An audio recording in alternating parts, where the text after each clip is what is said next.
That day when Claire Matthews stood in the middle of Maple Valley High's courtyard, nobody knew that this 16-year-old girl held secrets that could destroy one of the most powerful families in the county. The daughter of a former Navy SEAL wasn't just fighting against a system of high school bullies, she was unknowingly stirring up buried crimes from the Iraq War, where her father had witnessed unspeakable things.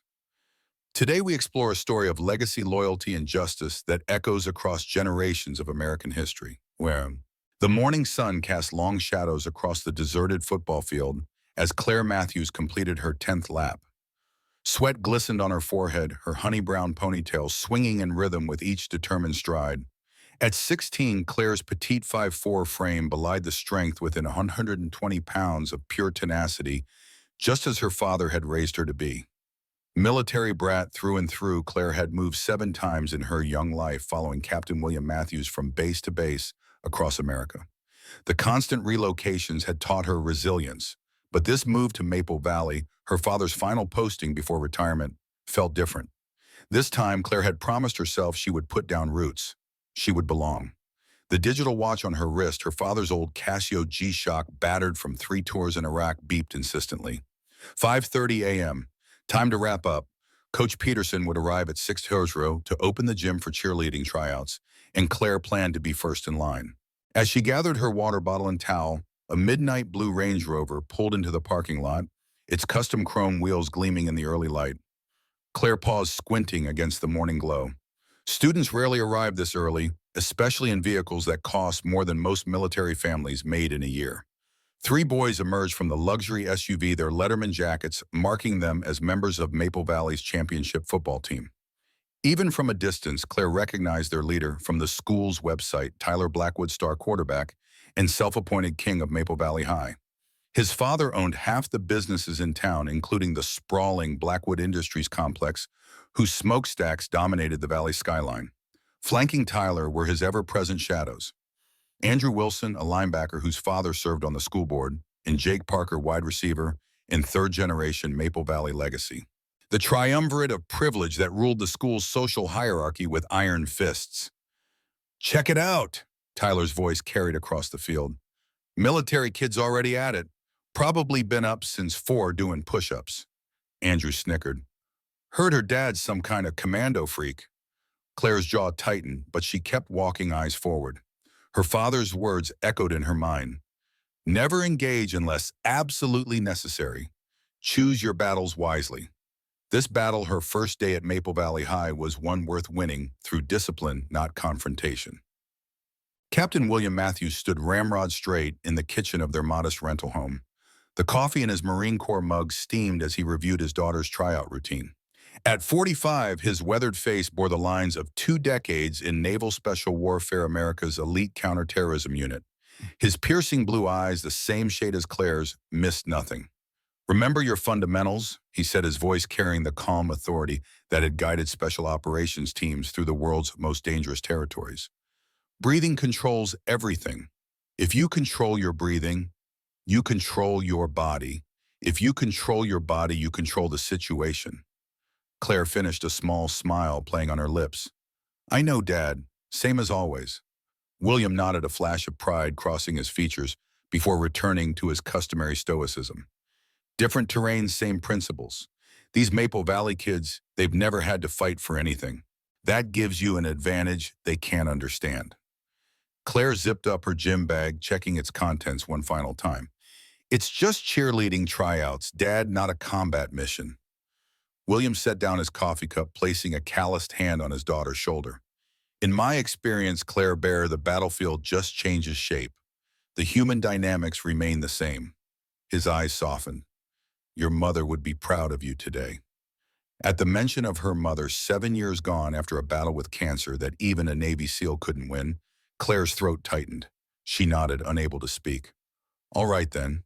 William straightened up, resuming his commander's posture. "Mission parameters: secure position on cheerleading squad, establish social foundation, commence successful junior year." Claire laughed, the tension broken. "Copy that, Captain." As she headed for the door, William called after her, his voice carrying an unusual note of vulnerability. "Claire, remember what I always tell you. Matthews don't quit," she replied without turning around. "We adapt and overcome."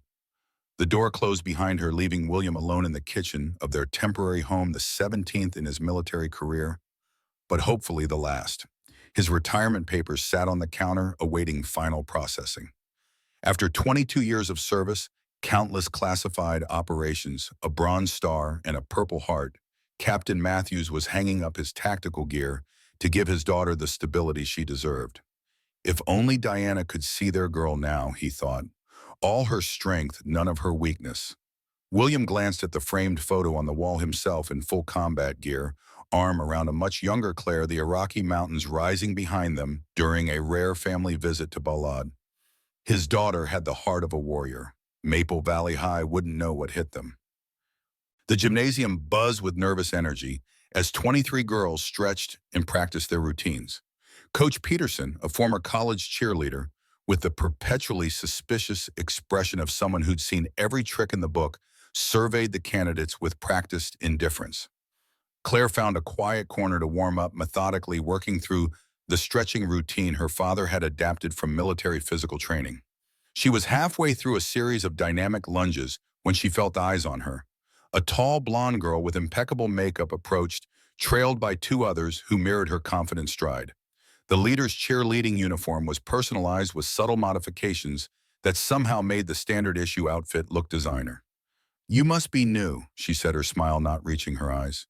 "I'm Rachel Evans, captain of the Maple Valley Mustangs cheer squad." She gestured to her companions. "This is Brittany and Madison, co-captains."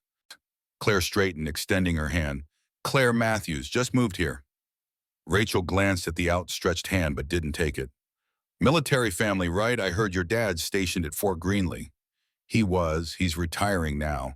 We're staying permanently." The three cheerleaders exchanged glances. "Well, ma'am," Rachel continued, her voice dripping with artificial sweetness. "Just so you know how things work here, we usually have our squad pretty much set from previous years. These tryouts are mostly formality." Claire's expression remained neutral. "I appreciate the heads up." "No problem. We like to make sure everyone understands the hierarchy." As the trio walked away, Claire heard Madison whisper, "God, did you see her shoes, Army surplus chic?" Their laughter faded as Coach Peterson blew her whistle, calling the candidates to attention. "Ladies, line up alphabetically. You'll each perform the routine I taught last week, followed by your original sequence." She glanced at Claire. "Matthew, since you're new, you'll go last. Give you a chance to see how real Mustangs perform." Claire took her place at the end of the line, feeling the weight of 24 evaluating stares. She closed her eyes briefly, focusing on her breathing. 4 counts in 4 counts, hold 4 counts out, just as her father had taught her during their pre-deployment anxiety sessions. The tryouts proceeded with mechanical efficiency. Most girls performed adequately, a few stumbled, and the incumbent squad members, Rachel and her friends, executed flawless routines that drew appreciative murmurs from Coach Peterson. When Claire's turn came, the gym had grown quiet with the fatigue of a 2-hour session. She took center court, assuming the starting position. "Music," Coach Peterson called, pressing play on the portable speaker. The driving beat of the school's fight song filled the gymnasium, and Claire launched into her routine. Each movement precise, each jump higher than technically necessary, each landing solid as a combat deployment. Where the other girls had performed with practiced smiles, Claire executed with focused intensity, her military upbringing evident in every controlled motion. For her original sequence, she incorporated elements from the martial arts training she'd received on various bases, a seamless blend of acrobatics and controlled power that made several spectators gasp. As she struck her final pose back straight, chin up, eyes forward, the gymnasium fell silent. Even Coach Peterson seemed momentarily at a loss for words. "Well," the coach finally said, consulting her clipboard, "that was different." From the corner of the gym where the football team had gathered to watch the final tryouts, Tyler Blackwood's voice broke the silence. "Different is one word for it. Weird is another." A ripple of laughter spread through his teammates. Claire maintained her position, not acknowledging the comment. Coach Peterson shot the football players a warning glance. "That's enough, Blackwood. Back to your own practice." She turned to the assembled candidates. "Results will be posted tomorrow morning." Dismissed. As Claire gathered her belongings, she caught Rachel staring at her, the cheerleader's perfect features arranged in a calculating expression. Beyond her through the gymnasium's open doors, Tyler watched with narrowed eyes, whispering something to Andrew and Jake that made them all turn to look at her with newfound interest. Claire shouldered her bag, keeping her face carefully neutral as she headed for the exit. First objective, complete, make an impression. Whether it was the right impression remained to be seen. The Matthews kitchen table had become a tactical planning center by evening. William sat across from Claire, a notepad between them as they debriefed her first day at Maple Valley High. Social terrain assessment, William asked, pen poised. Claire smiled at her father's military approach to high school politics, but played along. Heavily stratified, dominant social group centered around football team and cheerleaders. Affluence appears to be the primary currency. Military connection marks me as an outsider. William nodded, making notes. Key personalities. Tyler Blackwood, quarterback. Father owns Blackwood Industries and several commercial properties. Mother chairs the PTA. Controls significant social capital. Claire paused. He seems to have particular influence over who makes the cheerleading squad. Has a girlfriend, Rachel Evans, current captain. She hesitated. Potential friction points. I may have exceeded performance expectations at tryouts. Could be perceived as a threat to established order. William set down his pen, studying his daughter. Claire Bear, this isn't a recon mission. It's high school. Maybe we should talk about making friends, not mapping out opposition forces. Isn't it the same thing? Claire asked with genuine curiosity. Understanding the social environment, identifying key players, establishing appropriate alliances. William rubbed his forehead, suddenly looking every day of his 45 years. Sometimes I forget how much our lifestyle has shaped your perspective. He reached across the table, taking her hand. Your mother would remind me that you're 16, not a special operator deploying to hostile territory. Claire squeezed his hand. Mom also said adaptability is our family's superpower. She smiled. Besides, it helps me feel prepared. You know I don't like surprises. Fair enough. William picked up his pen again. So, contingency planning. If you make the squad maintain professional demeanor, demonstrate team value, gradually build alliances. And if I don't, Claire's jaw set in a stubborn line, reminiscent of her father's, find alternative social integration pathway. Drama club, maybe? Or student council? William nodded, satisfied. Matthews don't quit. We adapt and overcome, Claire finished. Sean. Later that night, as Claire prepared for bed, her phone buzzed with a notification. An Instagram request from at Maple Valley Mustangs, the cheerleading squad's official account. She accepted, then nearly dropped her phone when she saw the most recent post. A photo of herself mid-routine caught at an unflattering angle with the caption, "When G.I. Jane auditions for cheerleading." And I had awkward, #trying too hard. The post already had 73 likes. Claire's finger hovered over the screen, a dozen responses running through her mind. Instead, she took a deep breath, 4 counts in 4 counts, hold 4 counts out, and set the phone down without commenting. First lesson from a lifetime of being the new kid, never let them see you bleed. The squad list was posted on the gymnasium doors by 7:30 the next morning. Claire, who had arrived at 7:00, watched from a distance as a growing crowd of girls gathered around the bulletin board. Squeals of excitement mixed with poorly concealed disappointment as candidates found or didn't find their names. Rachel emerged from the crowd, her expression thunderous as she stalked toward the parking lot where Tyler's Range Rover had just pulled in. Claire couldn't hear their conversation, but the angry gestures and Tyler's defensive posture told the story clearly enough. Only when the crowd had dispersed did Claire approach the list. Her finger traced down the names, stopping at the unexpected sight of her own. Claire Matthews, junior varsity. She had made it barely the lowest position on the secondary squad, but a position nonetheless. Congratulations. A voice came from behind her, quiet and tentative. Claire turned to find a petite Asian American boy with glasses and a camera around his neck. He offered a shy smile. I'm Michael Chen's school newspaper. I was at tryouts yesterday. You were amazing. Thanks, Claire replied cautiously. I'm Claire. I know. Everyone knows after yesterday. Michael adjusted his glasses nervously. Just be careful, okay? You made Rachel look bad and Tyler's not happy about it. I just did my routine. Michael glanced around, lowering his voice. You don't understand. Tyler's girlfriend was supposed to handpick her replacement. His ex, Melissa, was supposed to get your spot. He hesitated. He controls things here. Claire studied the boy, assessing his intentions. Why are you telling me this? Michael shrugged. Because I've seen what happens to people who disrupt Tyler's plans. It's never pretty. He turned to go, then hesitated. By the way, I thought what they posted about you was cruel. Not everyone here is like them. As Michael walked away, Claire returned her attention to the squad list. Junior varsity, a foot in the door, but clearly a deliberate placement designed to minimize her visibility and influence. Tactical response, accept the position, demonstrate value, advance through merit. Standard military career progression, unless, of course, Tyler Blackwood had other plans. First practice arrived with the tension of an approaching thunderstorm. Claire entered the gymnasium to find the varsity and JV squads already warming up, conversations dropping to whispers as she walked in. Coach Peterson waved her over, clipboard in hand. Matthews, you're late. Claire checked her watch, exactly 3:30, the scheduled start time. I'm sorry, Coach. I thought practice starts when the captain says it starts. Rachel called it for 3:15 today. Coach Peterson's expression revealed nothing. 5 laps around the gym as a reminder. Claire nodded, dropping her bag and beginning her laps without protest. As she ran, she noted the smirks exchanged between Rachel and her inner circle. Classic establishment of dominance, her father would say. Show no reaction. Give them nothing to work with. By the time Claire completed her laps, the squad had begun practicing formations.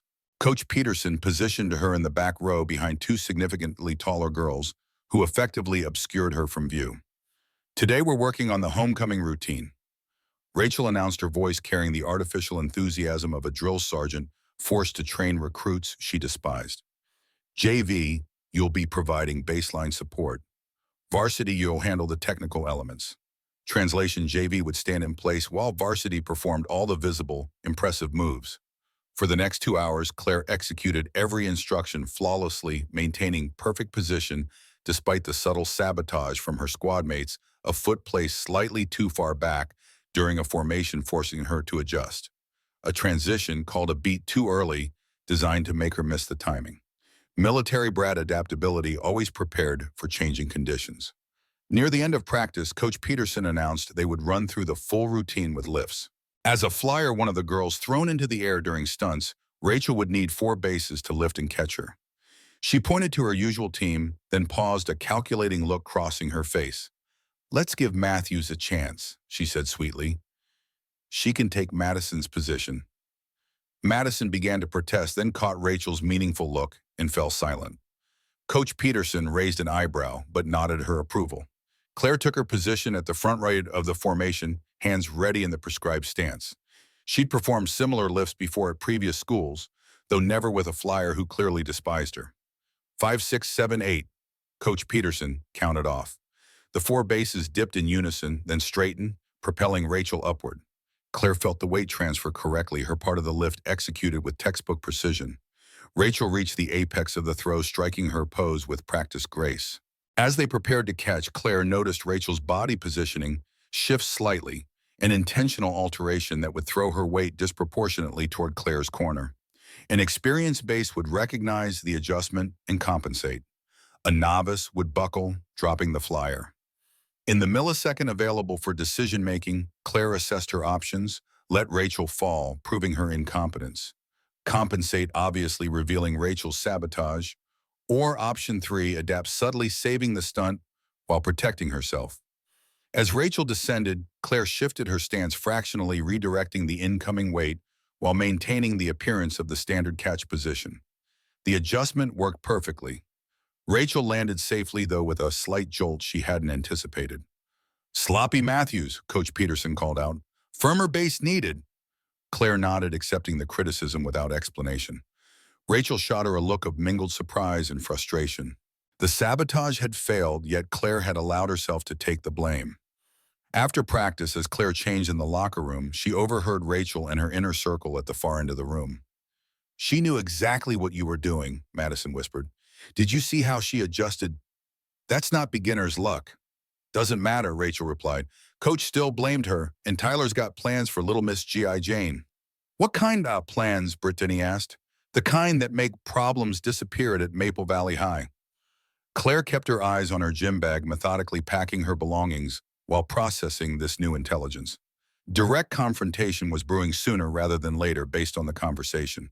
Time to prepare appropriate countermeasures. Um, Captain William Matthews recognized the signs immediately when Claire entered the kitchen that evening. The slight tightening around her eyes, the fractionally more perfect posture, his daughter's combat-ready stance. "Situation report," he asked quietly, setting aside the retirement paperwork he had been completing. Claire placed her gym bag on the floor with deliberate care. "Hostile engagement imminent. Opposition forces mobilizing." William sighed, pulling out a chair for her. English version, Claire Bear. She sat down finally, allowing the facade to crack. "They're planning something, Dad. The cheerleaders, the football players, especially Tyler Blackwood. I made the squad, but they put me in the least visible position possible. Then they tried to make me fail during practice." Tried. A ghost of a smile crossed Claire's face. "Navy SEAL captain's daughter. Remember, I adapt to changing tactical situations." William studied his daughter, pride mingling with concern. "What's your assessment of their likely next move?" "Escalation. They tested my physical capabilities today. Found them problematic for their purposes. They'll switch to social warfare next. Rumors, isolation, public humiliation." Claire's voice remained analytical, but William caught the flicker of hurt in her eyes. "Claire Bear," he said gently, "you could walk away, find another activity, another social group. Strategic withdrawal isn't the same as surrender." Claire's chin came up her jaw, setting in the stubborn expression that was his own genetic legacy. "Matthews don't quit. We adapt and overcome." She leaned forward. "Besides, I'm not just thinking about myself. Michael from the school newspaper says Tyler and his friends do this regularly, target people who don't fit their vision of Maple Valley High." William nodded slowly. "So it's not just about making the cheer squad anymore." "It never was, Dad. It's about establishing that I have the right to exist in their space without their permission." Claire's eyes flashed with a determination that reminded William painfully of her mother. "I'm not asking for trouble, but I'm not backing down when trouble finds me." Captain Matthews recognized a hill worth dying on when he saw one. After 22 years of military service, he knew the difference between battles of ego and battles of principle. His daughter was fighting the latter. "All right then," he said, military crispness returning to his voice. "Let's talk contingency planning." The cafeteria at Maple Valley High operated with the rigid social stratification of a medieval court. Football players and cheerleaders occupied the central tables, surrounded by concentric circles of decreasing social status. Wealthy non-athletes, theater kids, academic achievers, and finally at the outermost tables, the invisible masses. Claire carried her lunch tray toward an empty seat in the neutral territory of the academic achievers section when Michael Chen appeared at her elbow. "You can sit with us if you want," he offered, gesturing toward a table near the windows, where 3 other students sat with open books beside their lunch trays. "Newspaper staff, we don't bite." Claire followed, grateful for the unexpected alliance. Michael introduced his colleagues, David Photography, Priya Features, and Lucas Sports, with casual efficiency. "Claire's the new JV cheerleader," Michael explained. "The one who showed up, Rachel Evans, at tryouts." Lucas finished, looking impressed. "Bold move for a new kid." "It wasn't intentional," Claire replied, unwrapping her sandwich. "I just did my routine." "Intention doesn't matter in Tyler Blackwood's world," Priya said quietly. "Results do, and the result is that people are talking about someone other than Rachel, which means Tyler's social ecosystem is disrupted." David nodded, pushing his glasses up his nose. "Blackwood Industries sponsors every team at this school. Principal Thompson practically genuflects when Mr. Blackwood visits. The family owns this place, and Tyler knows it." "You guys make it sound like a dictatorship," Claire said, though the assessment aligned with her own observations. The 4 newspaper staffers exchanged glances. "Last year," Lucas said, lowering his voice, "a new transfer student, Zach Patel, broke the school record for the 400-meter dash. Should have been a lock for track team captain. 2 weeks later, he was expelled for cheating on a calculus exam. He was in AP Calculus with a 98 average," Priya added. "Absolutely no reason to cheat." "But Tyler wanted his friend Dylan to be track captain," Michael continued. Suddenly, Zach's caught with answers written on his water bottle answers in handwriting that didn't match his own. Emma processed this information mentally, filing it under Enemy Capabilities Assessment. Why are you telling me this? Because you're on their radar, David said simply, and we thought you should know what they're capable of. Before Claire could respond, a commotion near the cafeteria entrance drew everyone's attention. Tyler Blackwood and his entourage had arrived, the crowd parting before them like a scene from a teen movie. Tyler's arm was draped possessively around Rachel's shoulders, his Letterman jacket making a deliberate display of his status. As they passed the newspaper table, Tyler's eyes locked with Claire's. His smile never faltered, but something cold and calculating passed behind his gaze, a predator noting the position of potential prey.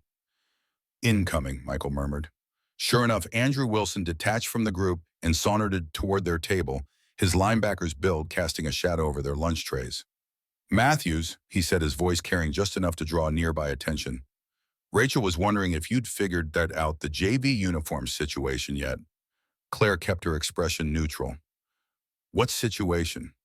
Andrew's smile widened. Didn't she tell you JV needs to provide their own uniforms this year? Budget cuts, about 500 odd custom ordered, due by Friday. He glanced at her simple, well-worn clothes. But hey, I'm sure that's no problem for you, right? The calculated financial attack targeting what they perceived as her vulnerability was so transparent that Claire almost laughed. Instead, she maintained eye contact, her voice level. I'll speak with Coach Peterson about it. Thanks for the heads up.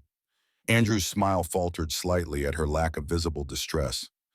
Yeah, you do that. I'm sure she'll be real understanding about your situation. He turned to rejoin his friends, throwing one last comment over his shoulder. Nice outfit, by the way. Army surplus having a sale. As he walked away, Claire felt the newspaper team watching her reaction. There's no uniform situation, Michael said quietly. That was just, I know exactly what that was, Claire replied, taking a deliberate bite of her sandwich. First probe to identify exploitable weaknesses. Standard tactical assessment. The four students stared at her with varying degrees of surprise. What? Claire asked. My dad's a Navy SEAL. You pick up a few things. Lucas whistled low. SEAL as in the guys who got bin Laden. Different team, same concept, Claire corrected. Special operators who handle high-risk missions. She shrugged. Dad mostly did counterterrorism and hostage rescue. And now you're handling Tyler Blackwood, Priya said with newfound respect. I think I'm going to enjoy watching this play out. Claire shook her head. I'm not looking for a fight. I just want to make the squad do my part and get through high school without unnecessary drama. Noble goal, David said. But I've been photographing Tyler Blackwood since freshman year. He doesn't allow people to exist outside his control system. He gestured toward the central tables. Look at them. They're already planning the next move. Claire followed his gaze. Tyler, Rachel, Andrew, and Jake had their heads together, occasionally glancing in her direction. The strategy session was obvious even from a distance. Whatever they're planning, Claire said quietly, I'll handle it. Michael touched her arm gently. Just be careful, okay? There's a difference between brave and foolhardy. Claire offered her first genuine smile of the day. Trust me, I've had extensive training in that exact distinction. The week progressed with the mounting tension of an approaching storm. Small incidents accumulated like raindrops before a deluge. Claire's gym locker mysteriously jammed. Her practice schedule accidentally listed incorrect times, her name misspelled as G.I. Jane on the team roster. Each provocation was calculated, testing her reaction threshold. Each time, Claire maintained her composure, addressing the practical problems without engaging the emotional bait. By Friday afternoon, the pattern was clear. Systematic isolation and demoralization designed to force her resignation from the squad. Classic psychological warfare against an unwanted presence. What Tyler and his allies couldn't understand was that Claire had grown up in an environment where such tactics were discussed over dinner, where her father's professional expertise included breaking the will of enemy combatants and resisting identical techniques when captured.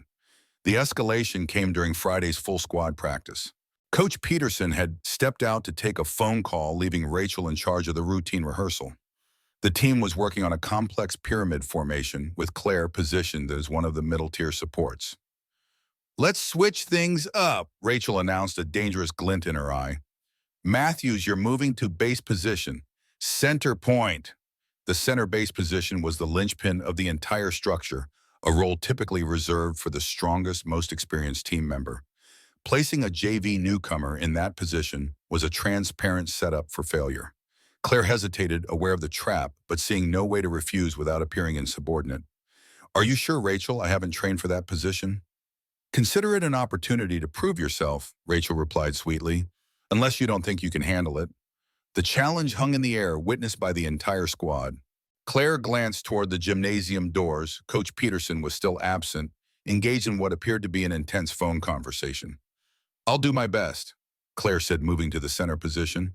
The formation began to assemble around her girls, climbing into position with practiced efficiency. Claire felt the weight increasing on her shoulders, braced accordingly, her military-trained core strength engaging as she supported the growing human tower. Then came the sabotage. Rachel, positioned at the top tier, shifted her weight deliberately off-center. Simultaneously, two of the side supports, Madison and Brittany, weakened their stance, forcing Claire to compensate for multiple points of instability. The pyramid swayed dangerously. Several girls gasped, realizing they were at risk of a genuine fall. Claire felt the structure beginning to collapse and made a split-second decision not to save the formation, but to ensure no one got hurt in its deliberate destruction. She adjusted her stance to create a controlled collapse toward the padded mats rather than the hard gymnasium floor nearby. As the pyramid disintegrated, she positioned herself to absorb the impact for two of the smaller flyers who would have landed badly. The result was chaos. Girls sprawled across the mats, minor bumps and bruises all around, and Claire pinned beneath two teammates, her shoulder wrenching painfully as she cushioned their fall. What happened? Coach Peterson demanded, rushing back into the gymnasium. Matthews lost her position, Rachel said immediately, her voice trembling with manufactured concern. She just buckled under the weight. Claire extricated herself from the pile, wincing as she rotated her shoulder.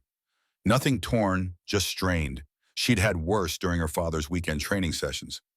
Is that true, Matthews? Coach Peterson asked, eyes narrowed. Claire met the coach's gaze directly. The formation became unstable. I attempted to compensate but couldn't maintain structural integrity. It was neither confirmation nor denial. A Navy SEAL's daughter knew when to provide factual statements without assigning blame.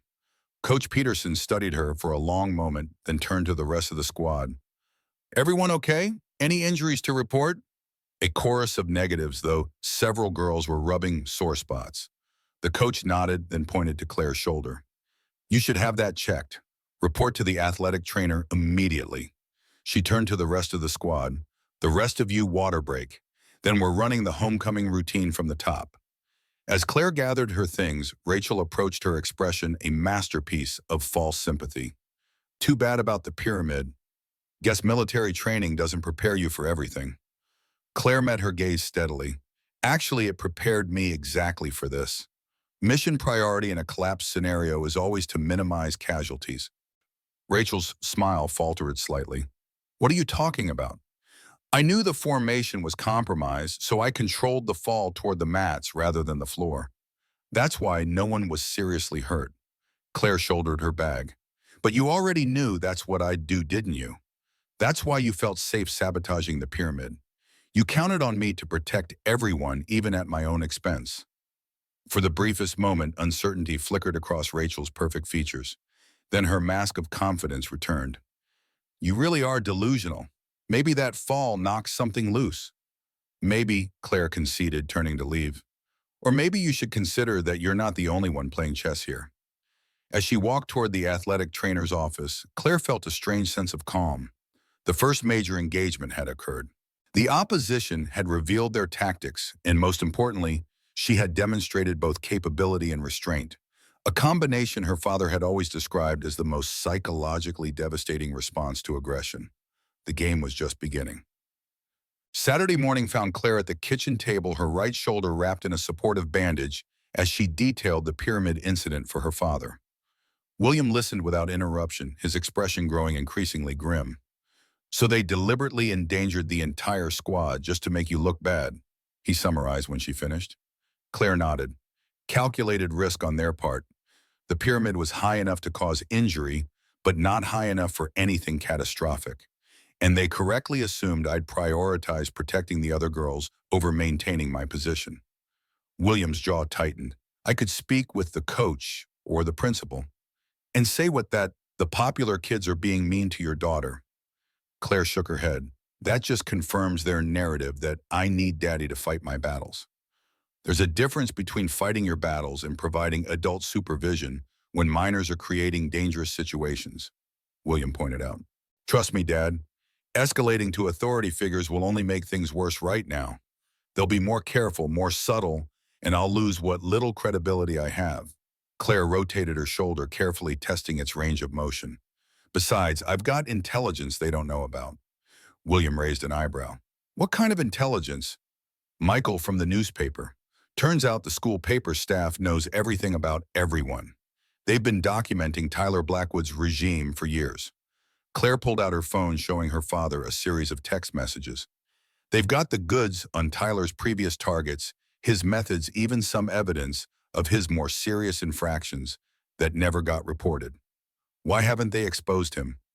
Mr. Blackwood is the paper's biggest advertiser. Principal Thompson reviews every issue before publication, and teenagers are surprisingly pragmatic about power dynamics. Claire set down her phone. But they've been waiting for someone who might actually stand up to him. William studied his daughter with mingled pride and concern. And they think that's you. They think that's us, Claire corrected. The military brat and her Navy SEAL dad. They've built us up into some kind of justice squad in their minds. Claire Bear, William said carefully, I want you to be very clear about what you're getting into here. Standing your ground when attacked is one thing. Actively engaging in a campaign against these kids is another. Claire's expression grew serious. I know the difference, Dad, and I'm not looking to destroy Tyler Blackwood and or his friends. I just want to establish that I have the right to exist in their space without being targeted. She paused. But if they keep escalating, I need to be prepared to respond appropriately. William nodded slowly. Proportional response. The foundation of modern military engagement. Exactly. I'm not launching a first strike, but I'm not surrendering territory either. Captain Matthews recognized the resolve in his daughter's eyes, the same expression he'd seen in the mirror before difficult missions. Claire had made her decision, and his role now was to ensure she had the tools and training to succeed. All right then, he said, military crispness returning to his voice. Let's talk infiltration tactics and intelligence gathering. If they're moving against you, we need to know their plans before they execute. Claire smiled, the tension in her shoulders easing. Her father understood what was at stake, not just a position on a cheerleading squad, but the fundamental right to determine her own place in the world. First rule of special operations. William began, his voice slipping into the familiar cadence of instruction. Know your enemy better than they know themselves. That night, after reviewing tactical options with her father, Claire decided to explore their rental house more thoroughly. The property sat on the edge of town near the old military base that was being decommissioned. Built in the 1950s, the house had the solid construction and practical layout typical of post-war America. What caught Claire's attention, however, was the unusual thickness of the basement walls. Her father had noted it during their initial walkthrough, but hadn't investigated further. Now, with enhanced situational awareness, Claire methodically examined the basement's perimeter. In the northeast corner, behind a set of metal shelves, she found what she was looking for, a slight discoloration in the concrete, suggesting a sealed opening. Applying pressure at various points, she located the hidden mechanism, a recessed lever disguised as part of the foundation. The wall swung inward, revealing a narrow passage. Claire retrieved her father's tactical flashlight from upstairs and entered cautiously. The passage extended about 10 feet before opening into a small room, a bunker from the look of it, with reinforced walls and ceiling. Unlike the dusty passage, the room showed signs of more recent use.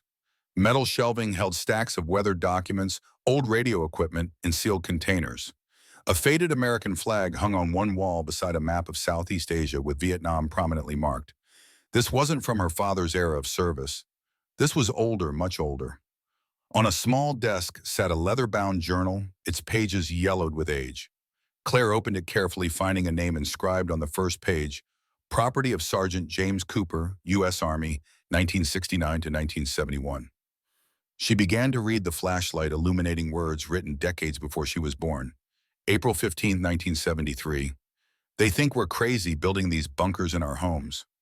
Maybe we are. But after what I saw in Vietnam, after what I learned about who really profits from war, I'll never trust them again.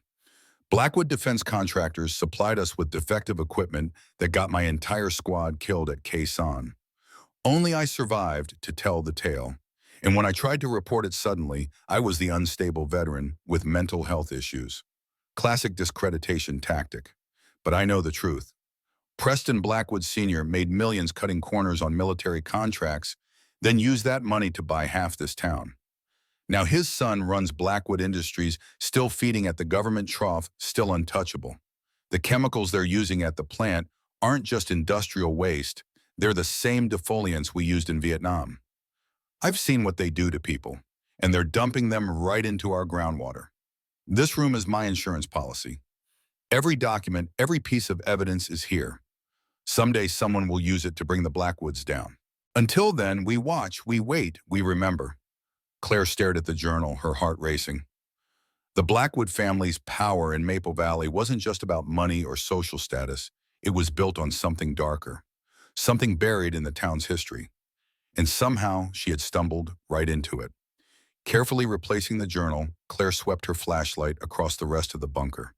The shelves held dozens of labeled folders. Chemical analysis, 1975. Worker health reports, 1972-1983. Property acquisitions following illnesses. Local government payments. This wasn't just one veteran's paranoia. This was a meticulously documented case against one of the most powerful families in the region, evidence that had sat hidden for decades while the Blackwoods consolidated their control over Maple Valley. As Claire prepared to leave, something caught her eye, a faded photograph tucked into the frame of the map. It showed 4 men in military uniforms, arms around each other's shoulders, standing before a helicopter. She recognized the distinctive SEAL trident on one man's uniform. Turning the photo over, she read the faded inscription, Task Force Echo Cooper Matthews Blackwood Wilson, Khe Sanh, 1971. Matthews, Blackwood, Wilson. Claire stared at the names, the connections forming in her mind. This couldn't be coincidence. Her father, Tyler's grandfather, Andrew's grandfather. They had served together, which meant this conflict wasn't just about high school politics. It was about legacy, about secrets and sins passed down through generations. As Claire carefully sealed the bunker and returned upstairs, her tactical assessment of Maple Valley High underwent a fundamental revision. She wasn't just dealing with entitled teenagers protecting their social status.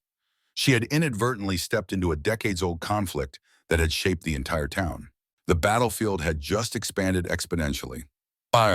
Monday morning arrived with the brittle tension of an impending ambush. Claire entered Maple Valley High with heightened situational awareness, noting the shifted dynamics around her, the whispers that followed her progress through the hallway, the sidelong glances, the sudden cessation of conversations as she passed. Intelligence gathering over the weekend had yielded results. Michael and the newspaper team had compiled a dossier on Tyler Blackwood's typical patterns of escalation. The pyramid incident represented a threshold crossing from isolation tactics to physical intimidation. Historical precedents suggested the next phase would involve public humiliation designed to cement the target's outsider status. Claire had prepared accordingly, mentally and physically. What she hadn't prepared for was direct confrontation before first period. Tyler Blackwood stood waiting beside her locker, his Letterman jacket, a splash of Maple Valley crimson, against the institutional beige lockers. His usual entourage was conspicuously absent, a one-on-one engagement designed to project confidence while preventing witnesses. Claire approached steadily, her father's voice in her mind. Control the engagement, set the terms, never let them dictate the rhythm of the encounter. Blackwood, she acknowledged, stopping at a calculated distance, close enough for conversation, far enough to maintain reaction time if needed. Matthews, Tyler's smile held all the warmth of a shark's. How's the shoulder? Functional. Thanks for asking. Look, I figured it's time we had a direct conversation. Clear the air. He leaned against the lockers with practiced casualness. There seems to be some misunderstanding about your place here at Maple Valley. Claire raised an eyebrow but said nothing, forcing him to continue. The thing is, as Tyler said, his voice dropping to a confidential tone, there's a natural order to this school. People who've been here their whole lives, whose families built this community, we have certain expectations about how things work. And I'm disrupting those expectations. Tyler's smile widened, apparently pleased by her direct acknowledgement. Exactly. See, Rachel has been cheer captain for 2 years. She's earned that position. The squad has a certain aesthetic that's worked for us. Tradition matters at Maple Valley. I'm not challenging Rachel's position, Claire said calmly. I'm a JV squad member doing my job. But you're doing it in a way that draws attention, makes waves. Tyler straightened his 6'2" frame, towering over her. And that creates problems for everyone. Claire met his gaze steadily. What exactly are you asking me to do, Blackwood? I'm not asking anything. I'm explaining reality. His voice hardened slightly. You've got 2 choices. You can adjust your approach, keep your head down, stop showing off, maybe consider stepping back from the squad entirely. Or things get progressively more difficult for you here. The threat was delivered with the casual confidence of someone who had never faced meaningful consequences. Your dad's military, right? Surely he taught you about choosing your battles wisely. Claire allowed herself a small smile. He taught me many things, including how to recognize intimidation tactics. Tyler's expression flickered with momentary surprise before his mask of confidence returned. This isn't intimidation, Matthews. It's orientation. Every new kid gets one. Interesting, Michael Chen didn't mention receiving this particular welcome.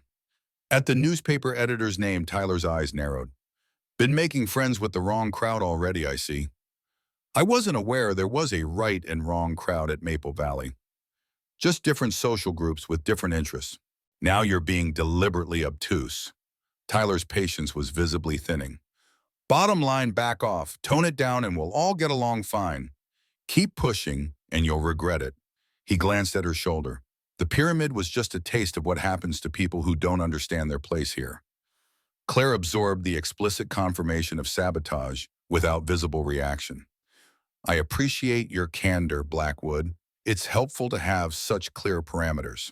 She stepped forward, unlocking her locker with deliberate calm. I'll be sure to consider everything you've said. Tyler studied her for a moment, clearly thrown by her composed response.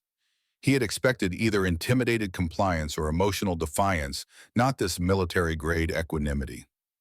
This isn't a negotiation, Matthews, he said finally, his voice hardening. You've got until the pep rally on Friday to make the right decision. After that, we stop playing nice.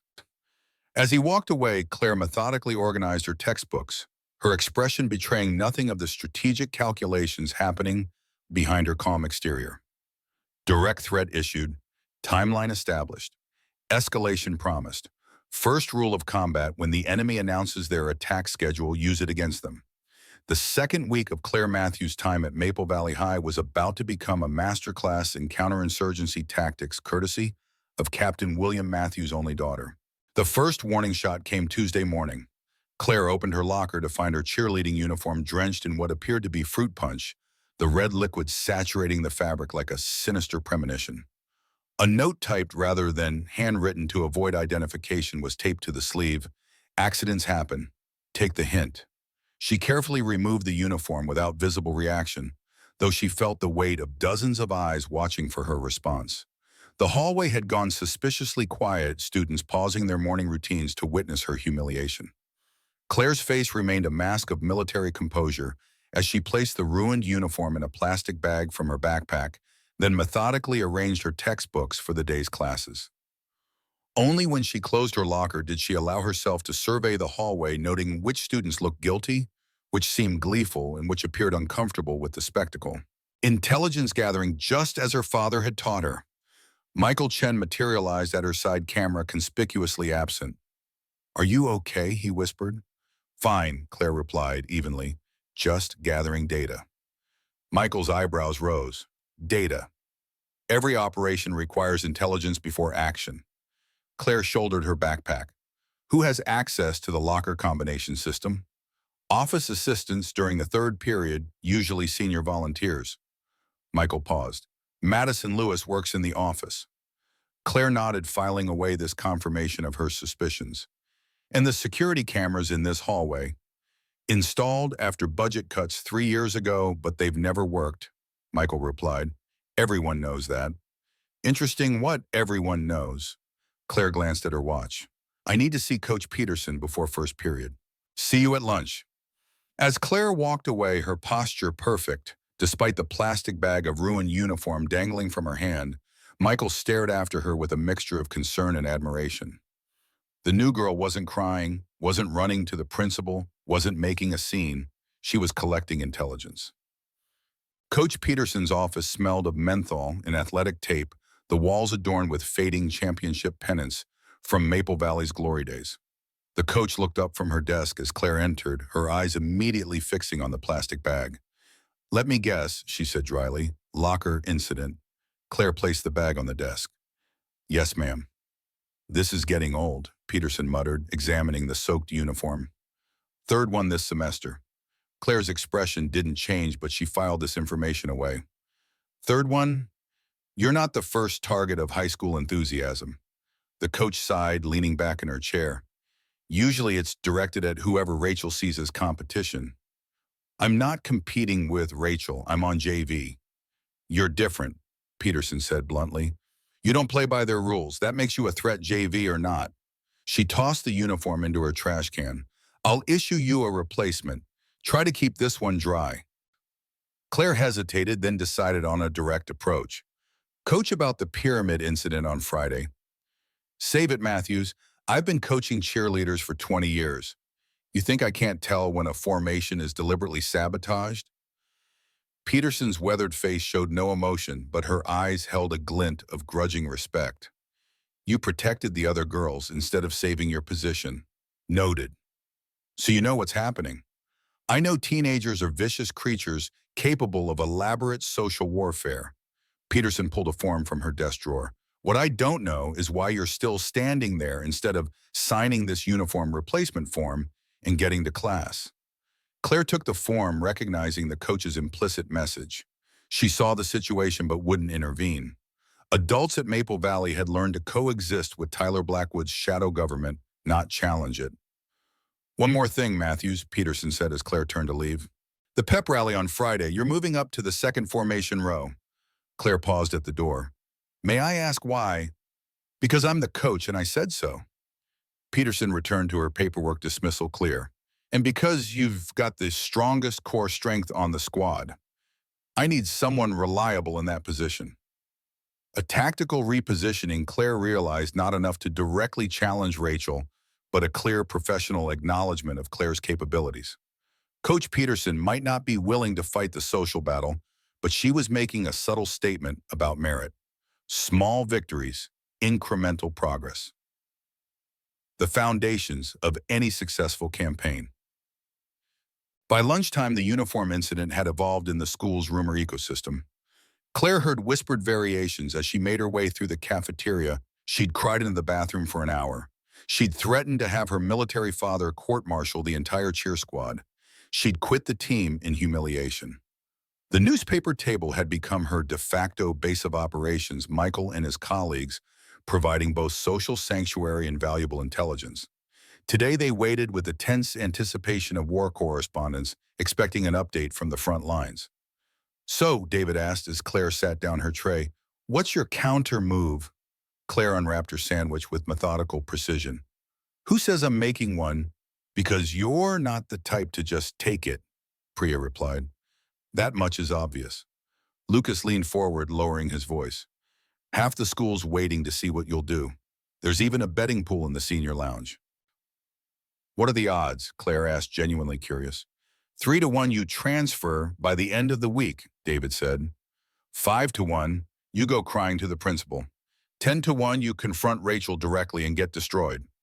Any bets on me winning this thing? The 4 newspaper staffers exchanged glances. 20-1 you somehow survive until Christmas, Michael said finally. No one's betting on an actual victory.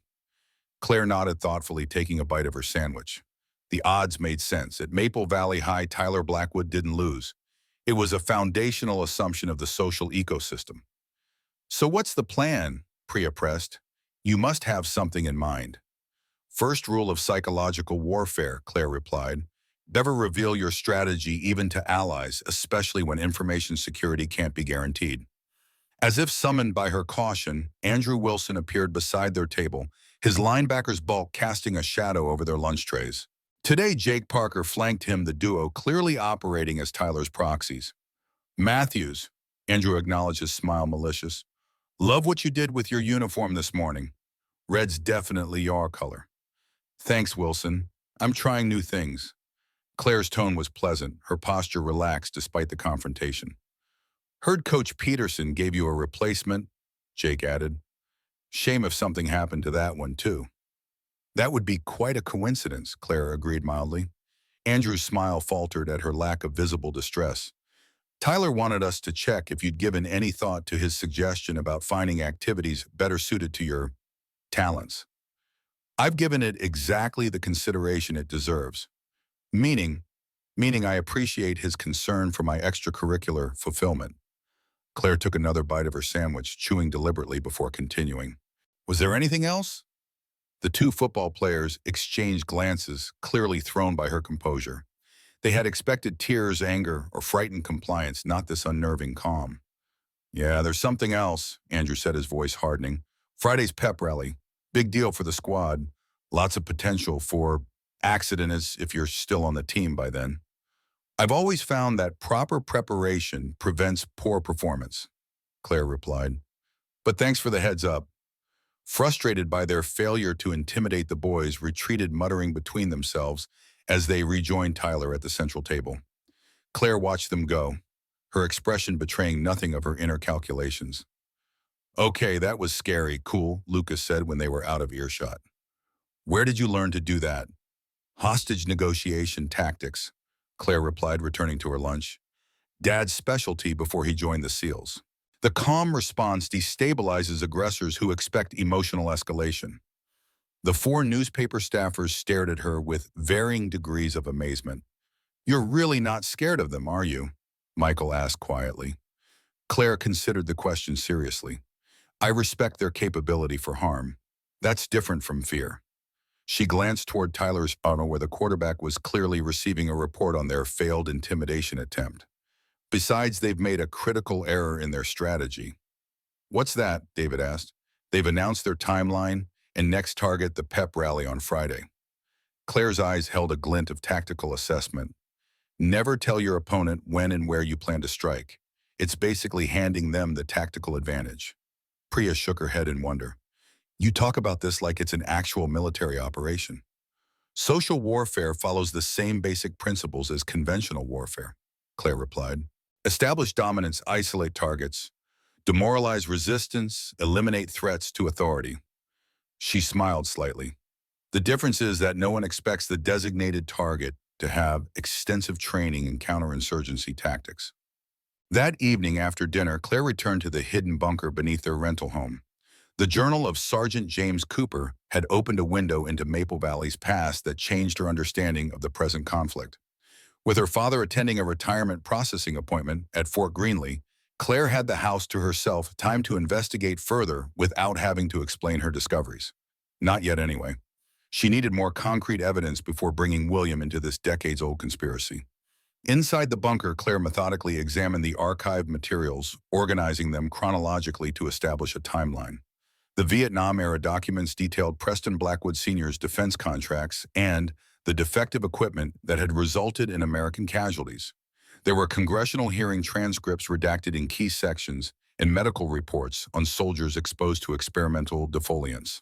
But it was the later documents that drew Claire's attention, environmental testing reports from the 1970s and early 80s showing chemical contamination in Maple Valley's groundwater traced to Blackwood Industries' manufacturing plant. Health surveys of plant workers revealed elevated cancer rates, respiratory diseases, and neurological disorders. Most damning was a folder labeled Acquisition Strategy, 1983, containing detailed plans for buying properties affected by the contamination at below-market rates. A map showed the progression of Blackwood land holdings, expanding outward from the plant each property purchased following documented illness or death of its owners. Claire studied the map carefully, noting that the military base where her father had been stationed, now being decommissioned and sold, bordered the largest area of contamination. If the Blackwoods gained control of that property, they could effectively bury all evidence of the pollution that had sickened countless residents over decades. As she replaced the documents, Claire's hand brushed against a small metal box tucked behind the shelving. Inside, she found a collection of military patches, medals, and a set of dog tags belonging to Sergeant Cooper. Beneath these, wrapped in cloth, lay a Vietnam-era military service pistol, a .45 caliber M1911, with a full magazine beside it. Claire carefully rewrapped the weapon and returned it to its hiding place. The stakes in this conflict had just escalated dramatically. This wasn't just about high school politics or even corporate malfeasance. It was potentially about life and death, about justice delayed for decades. She needed to be extremely careful about her next moves. The Matthews kitchen table had transformed into a tactical operations center by Wednesday evening.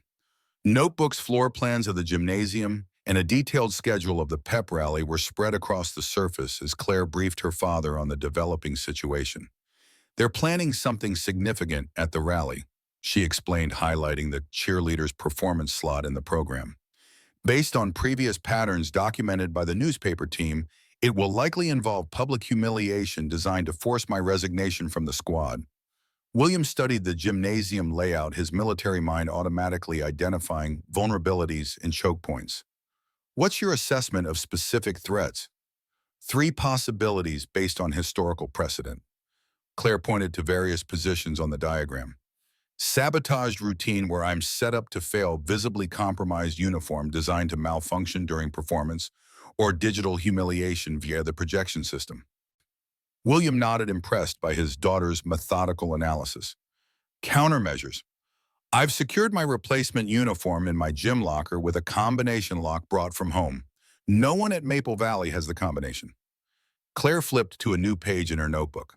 "I've memorized every aspect of the routine, including potential deviation points where sabotage could occur, and I've enlisted Michael to monitor the audiovisual booth during the rally." "Good preparation." William studied his daughter's face, looking beyond her tactical composure to the emotional undercurrents beneath. "How are you holding up, Claire Bear, really?" The question punctured her professional demeanor, momentarily revealing the 16-year-old girl beneath the soldier's daughter. "I'm okay. It's just..." She hesitated. "I keep wondering if Mom would think this is worth fighting for. If she'd tell me to just walk away, find another activity, make different friends." William's expression softened. "Your mother believed in picking her battles carefully, but once she committed to a fight, she never backed down, especially when it was about fundamental principles." He reached across the table, covering Claire's hand with his own. "This isn't about a cheerleading squad anymore, is it?" "It never was," Claire admitted. "It's about whether people like Tyler Blackwood get to decide who belongs and who doesn't. About whether intimidation should be rewarded with compliance." Her jaw set in a stubborn line reminiscent of her father's. "Mom wouldn't want me to surrender to bullies." "No," William agreed. "She wouldn't." He squeezed her hand. "But she'd also remind you that winning doesn't always look like total victory. Sometimes it's just surviving with your principles intact." Claire nodded, drawing strength from her father's understanding. "I know. I'm not looking to destroy Tyler or his friends. I just want to establish that I can't be driven away through intimidation. Then focus on that objective. Clear, limited, achievable." William straightened, returning to his commander's posture. "Now, what haven't we considered? Where are the blind spots in your preparation?" They worked late into the evening. Father and daughter military precision applied to the battlefield of high school politics. By midnight, Claire had contingency plans for every scenario they could envision, and several they considered unlikely, but possible. What neither of them could have predicted, however, was the intelligence breakthrough that arrived the following morning. Thursday began with a rare autumn thunderstorm that drummed against the roof of Maple Valley High, lending a dramatic backdrop to the day's developments. Claire arrived early, as had become her habit, to find Michael Chen waiting by her locker, practically vibrating with nervous energy. "You need to see this," Michael whispered, glancing over his shoulder to ensure they weren't overheard. He handed Claire a flash drive. Computer lab, now. The school's computer lab was deserted at 7:15 a.m., the ancient machines humming in the empty room as Michael inserted the flash drive and opened a video file. I was working late on the newspaper layout last night, he explained as the file loaded. The journalism room overlooks the student parking lot. I saw Tyler and his crew arrive around 900. They claimed they were setting up for the pep rally, but I knew something was off. The video began playing shaky footage shot through a window showing Tyler, Andrew, Jake, and two other football players unloading something from the back of Tyler's Range Rover. I couldn't see clearly what they were carrying, Michael continued, but they took it into the gym through the side entrance, the one by the equipment room. Claire watched intently as the figures on screen moved with the furtive efficiency of those engaged in prohibited activity. Did you see them leave? How long were they inside? About 40 minutes. They left separate from whatever they brought in. Michael paused the video, zooming in on a frame that showed Tyler checking his phone. Look at the timestamp, 9:47 p.m. Well, after all activities had ended for the day. Does anyone check the gymnasium before it's locked up? Custodial staff does a final sweep at 10:30. Michael bit his lip, but they might not look inside the equipment closets or storage areas. Claire sat back, processing this new intelligence. They've pre-positioned something for tomorrow's rally, something they didn't want witnessed. That's my guess, and judging by the way they were handling it, it's not small. Claire checked her watch. 30 minutes until first bell. I need to see the gym before classes start. We can't just walk in there, Michael protested. If they catch us snooping, they won't, but I need a legitimate reason to access the gymnasium this early. She thought for a moment, then smiled, and I know exactly how to get one. So, Coach Peterson was not a morning person. This was evident in her scowl as she unlocked her office at 7:30 a.m. coffee mug clutched like a lifeline. She did not appear pleased to find Claire Matthews waiting outside her door. Whatever crisis you're having, Matthews, it better be life-threatening to justify this hour. No crisis, Coach, Claire replied calmly. I wanted to review the formation positions for tomorrow's rally. Since I've been moved to the second row, I want to make sure I have the spacing exactly right. Peterson's suspicious gaze suggested she didn't entirely buy this explanation, but professional diligence won out over skepticism. Fine. Grab the formation charts from my desk while I finish this coffee. Then we'll walk through it in the gym. The coach's office was a time capsule of Maple Valley athletic history trophies, from decades past team photos yellowing with age and the pungent undertone of menthol rub that seemed embedded in the walls. Claire retrieved the charts as instructed, noting with professional appreciation how meticulously organized Peterson kept her coaching materials. 10 minutes later, they entered the gymnasium, lights flickering to life overhead. The space looked different, empty, larger, more institutional, with the hollow acoustics of a room designed to amplify crowd noise. Second row positioning is here, Peterson indicated, marking the spot on the polished floor. You'll be directly behind Rachel, supporting the main visual line. Claire nodded, mentally cataloging the distances, while her eyes performed a sweep of the gymnasium's perimeter equipment closets along the far wall AV booth at the back projection screen, currently retracted into its ceiling housing. Something specific you're looking for, Matthews? Coach Peterson asked dryly. Claire returned her attention to the formation chart. Just getting oriented, Coach. Uh-huh. Peterson wasn't fooled. Look, I've been at this school long enough to know when something's brewing.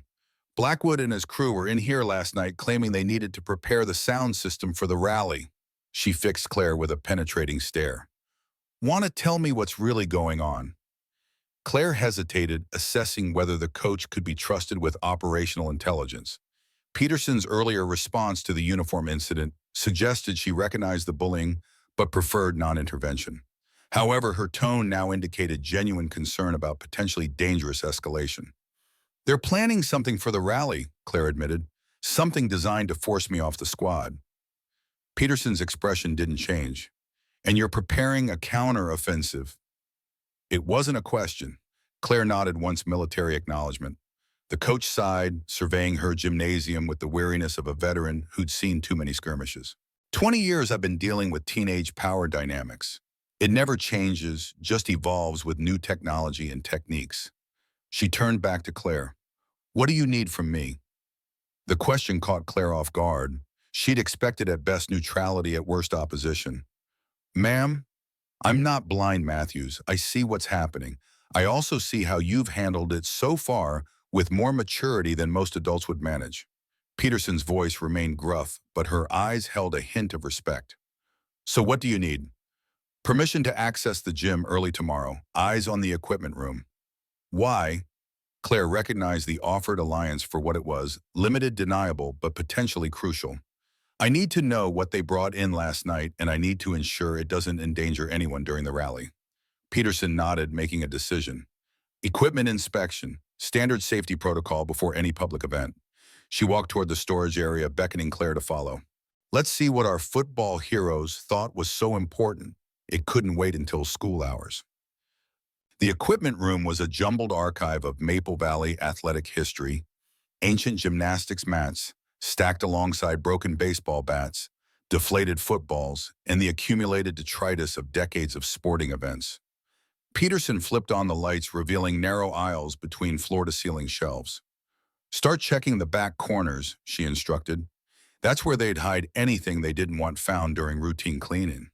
Claire moved through the cluttered space with the careful precision her father had taught her during room-clearing exercises, alert for anything out of place among the athletic equipment. She was halfway down the second aisle when she found a large plastic container partially concealed behind a stack of wrestling mats. Coach, she called quietly. Peterson joined, her eyebrows rising at the discovery. Together, they carefully moved the container into better light and removed the lid. Inside lay what appeared to be a modified cheerleading uniform in Maple Valley colors, but designed for maximum humiliation. The fabric had been altered to tear away with minimal force, revealing what appeared to be a crude undergarment made of Army surplus material. Attached to the uniform was a small device with wires connected to strategic seams. Remote-controlled tearaway, Peterson murmured, professional disapproval evident in her tone. Activation signal triggers the release mechanism. Sophisticated for high school bullies. Jake Parker's father owns an electronics repair shop, Claire noted, recalling a detail from Michael's intelligence briefing. He would have access to the components. Peterson carefully examined the device without touching it. This goes beyond typical teenage harassment, Matthews. This is premeditated public humiliation. Claire studied the modified uniform, noting the precision of the alterations. It's designed to activate during a specific formation when I'd be front and center. Maximum visibility. The pyramid finale, Peterson confirmed grimly. When all eyes are on the squad. They replaced the container exactly as they'd found it, leaving no evidence of their discovery. As they exited the equipment room, Peterson locked the door with deliberate care. I should report this, she said, though her tone suggested reluctance. School policy requires notification of administration regarding any potentially disruptive incidents. And then what happens? Claire asked, already knowing the answer. Peterson's laugh was humorless. A stern talking to for Tyler and his friends. Maybe detention, quickly commuted, because we need our star quarterback focused on the big game. Meanwhile, you become known as the girl who got the football heroes in trouble. Tactical defeat disguised as procedural victory, Claire summarized. Exactly. Peterson studied her with renewed interest. You really are a military kid, aren't you? Complete with strategic thinking. My father's daughter, Claire acknowledged. The coach checked her watch. First bell in 10 minutes. You should get to class. She hesitated, then added, whatever you're planning as a response, Matthews, keep it proportional. These kids have never faced real consequences. They don't understand the concept of escalation thresholds. Claire nodded, recognizing the implicit permission in Peterson's warning. Understood, coach. Proportional response only. As Claire headed toward her first-class mind, already cycling through modified contingency plans based on the new intelligence, she felt a strange sense of calm descend. The enemy strategy was now known, their weapons identified, their target clear. In military terms, the situation had evolved from threat assessment to counter-operation planning. And Claire Matthews, daughter of Captain William Matthews, Navy SEAL, had been preparing for this moment her entire life. They built what? William Matthews set down his coffee mug with careful control, his expression shifting from casual interest to focused intensity.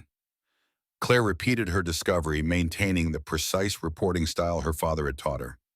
Remote-controlled tearaway uniform, designed to publicly humiliate me during the pyramid formation at tomorrow's pep rally. Coach Peterson confirmed the device appears functional. Activation would occur during maximum audience attention. The kitchen fell silent as William processed this information, his special operator's mind automatically assessing threat levels and response options. When he finally spoke, his voice carried the measured tone he reserved for serious situations. This crosses several lines, Claire Bear, beyond normal teenage conflict into territory with potential legal implications. Public humiliation of this nature could constitute sexual harassment. I know Claire had reached the same conclusion during her afternoon analysis, but official reporting creates more problems than it solves at this point.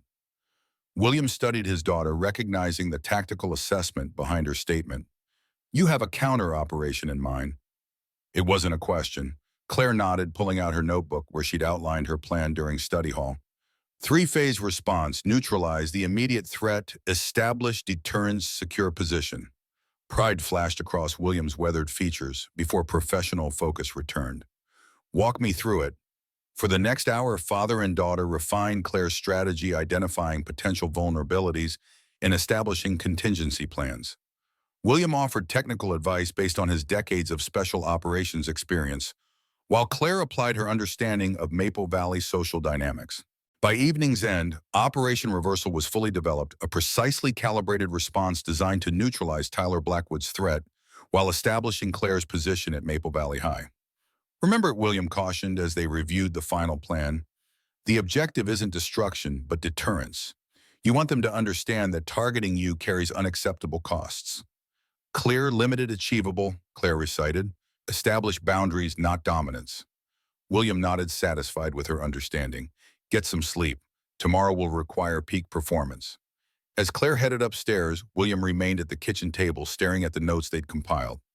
22 years of military service had taught him to recognize when a situation was approaching a critical threshold. His daughter stood at that threshold now, the moment when response became as defining as the provocation. He gathered the papers, securing them in his home office with the same care he'd once given to classified operation plans. Tomorrow would determine whether Claire established her place at Maple Valley or became another casualty of adolescent warfare. Either way, William reflected with grim certainty Tyler Blackwood was about to learn a painful lesson about choosing targets. Friday dawned clear and crisp, perfect football weather that guaranteed maximum attendance at the afternoon pep rally. Claire arrived at school precisely 30 minutes early, her equipment bag containing not only her legitimate uniform, but then also the tools required for Operation Reversal.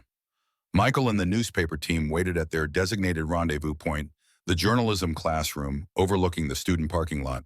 David's camera was already documenting the arrival of key players, while Priya and Lucas maintained surveillance on the gymnasium entrance. Tyler and Andrew arrived 10 minutes ago, Michael reported as Claire entered. Jake's on his way.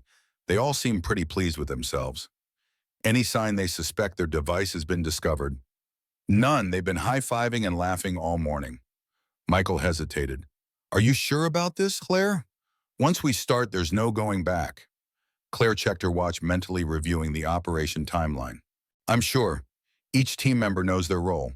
Michael nodded. David's handling visual documentation. Lucas has the equipment room covered. Priya's monitoring the AV booth. I'm your communications hub. Perfect. Claire unzipped on her bag, removing a small two-way radio military surplus from her father's collection. Channel 3, as discussed. Maintain radio discipline and use the code phrases we established. Michael accepted the radio with a mixture of nervousness and excitement. This feels like a real military operation. It is, Claire replied simply, just with different stakes. The first bell rang, signaling 15 minutes until classes began. Claire shouldered her bag, game face settling into place. Commence Operation Reversal. Next communication at Checkpoint Alpha. As she walked toward her first class, Claire felt the familiar calm that preceded critical missions, the mental state her father described as combat clarity. Objectives defined, resources allocated, contingencies planned. The battle for Maple Valley High was about to begin. Morning classes passed with excruciating slowness, the anticipation of the afternoon rally creating a palpable buzz throughout the school. Teachers struggled to maintain focus as conversations repeatedly drifted to predictions about the football team's chances against their crosstown rivals. Claire used the distraction to her advantage, exchanging coded status updates with her team between classes. By lunch period and all preparations were complete, the counter operation was ready to execute. The cafeteria hummed with pre-rally excitement, social hierarchies temporarily amplified by the impending spectacle. Tyler Blackwood held court at the central table. His entourage expanded to include additional football players and cheerleaders. Their laughter carried an edge of anticipation that confirmed Claire's intelligence. They were looking forward to their planned humiliation. Claire bypassed her usual seat with the newspaper team, instead walking directly toward the central table with deliberate confidence. Conversations died as she approached students, nudging each other and pointing at her audacity. Tyler noticed the disturbance, turning with surprised amusement as Claire stopped beside his table. "Matthews," he acknowledged, his tone suggesting she'd made a navigational error. "Newspaper geeks are on the other side of the cafeteria. Just wanted to wish you luck at the game tonight," Claire replied pleasantly. "Big rivalry, I hear." Tyler's eyes narrowed, slightly suspicious of her friendly approach. "Yeah, huge. We'll crush them like always." "I'm sure you will." Claire smiled, the expression not reaching her eyes. "The pep rally should really get everyone fired up. I know I'm looking forward to it." Nate and Jake exchanged confused glances, clearly thrown by her apparent enthusiasm for the event they'd planned as her downfall. "You seem awfully confident for someone who's still figuring out the formations," Rachel observed from Tyler's side, her perfect features arranged in practiced disdain. "Oh, I'm a quick study," Claire replied. "Military family, remember, adaptability is kind of our thing." She glanced at her watch. "Should be heading to class. See you all at the rally." As she walked away, Claire heard Tyler mutter to his friends, the quarterback's confidence momentarily shaken by her unexpected approach. Perfect. Psychological disruption achieved the first phase of Operation Reversal. The gymnasium throbbed with the controlled chaos of school spirit by final period. Bleachers packed with students in Maple Valley colors, pounding music from speakers mounted in each corner. Basketball hoops retracted to accommodate the floor performances. The projection screen lowered from the ceiling, displaying Maple Valley Mustangs imagery in high-definition glory. Claire observed it all from the girls' locker room where the cheerleading squad prepared for their performance. Her genuine uniform was safely secured in her gym bag to be changed into at precisely the right moment. For now, she wore her practice clothes, maintaining the illusion that she remained unaware of the trap awaiting her. Coach Peterson moved through the squad, providing last-minute adjustments to hair and makeup. When she reached Claire, she paused, her voice dropping to ensure privacy. "Last chance to report this officially, Matthews?" Claire shook her head slightly. "Everything's under control, Coach." Peterson studied her face, then nodded, once professional acknowledgement between allies. "Your position if anything goes wrong?" "Secure," Claire finished confidently. "But nothing will go wrong." The coach moved on, her expression betraying nothing of their exchange. Across the locker room, Rachel and her inner circle whispered among themselves, occasionally glancing toward Claire with poorly concealed anticipation. Claire checked her watch, 14 minutes until the cheerleading performance. Time for Phase 2. She slipped into a bathroom stall, pulling out her radio. "Eagle to nest, status report." Michael's voice crackled through the small speaker. "Nest to Eagle, Phase 2 ready, Falcon and Hawk in position." "Copy, proceeding to equipment room, maintain surveillance." Claire replaced the radio and exited the bathroom stall, moving purposefully toward the locker room exit. A freshman cheerleader looked up questioningly. "Coach Peterson wants me to double-check our props," Claire explained with casual authority. "Back in 5. The side corridor connecting the locker rooms to the equipment storage area was deserted, the ambient roar of the rally providing perfect audio cover. Claire found Lucas waiting at the designated position, nervously shifting his weight from foot to foot. "Anybody check the equipment room since this morning?" she asked without preamble. "Tyler and Jake came by during 4th period," Lucas reported. "Stayed about 3 minutes left, looking confident. They verified the device was still in place." Claire nodded, satisfied. "Did you secure the secondary access point?" "Maintenance doors unlocked as requested." Lucas handed her a small key. "Storage cabinet is 3rd on the left. Everything you need should be inside." "Perfect. Return to your observation post. Next communication at execution phase." As Lucas departed, Claire entered the equipment room through the maintenance door, navigating the cluttered space with practiced efficiency. The storage cabinet yielded her requested supplies tools normally used for gymnasium maintenance, now repurposed for operation reversal. Working quickly in the dim light, Claire located the container holding the sabotage uniform. The device remained attached exactly as she and Coach Peterson had found it. With surgical precision, Claire modified the wiring configuration, careful to leave the external appearance unchanged. Phase 2 complete. The trap was now reversed, ready to capture those who set it. Claire secured the container exactly as she'd found it, leaving no evidence of her adjustments. She checked her watch, 7 minutes until the cheerleading performance. Just enough time for the final preparation.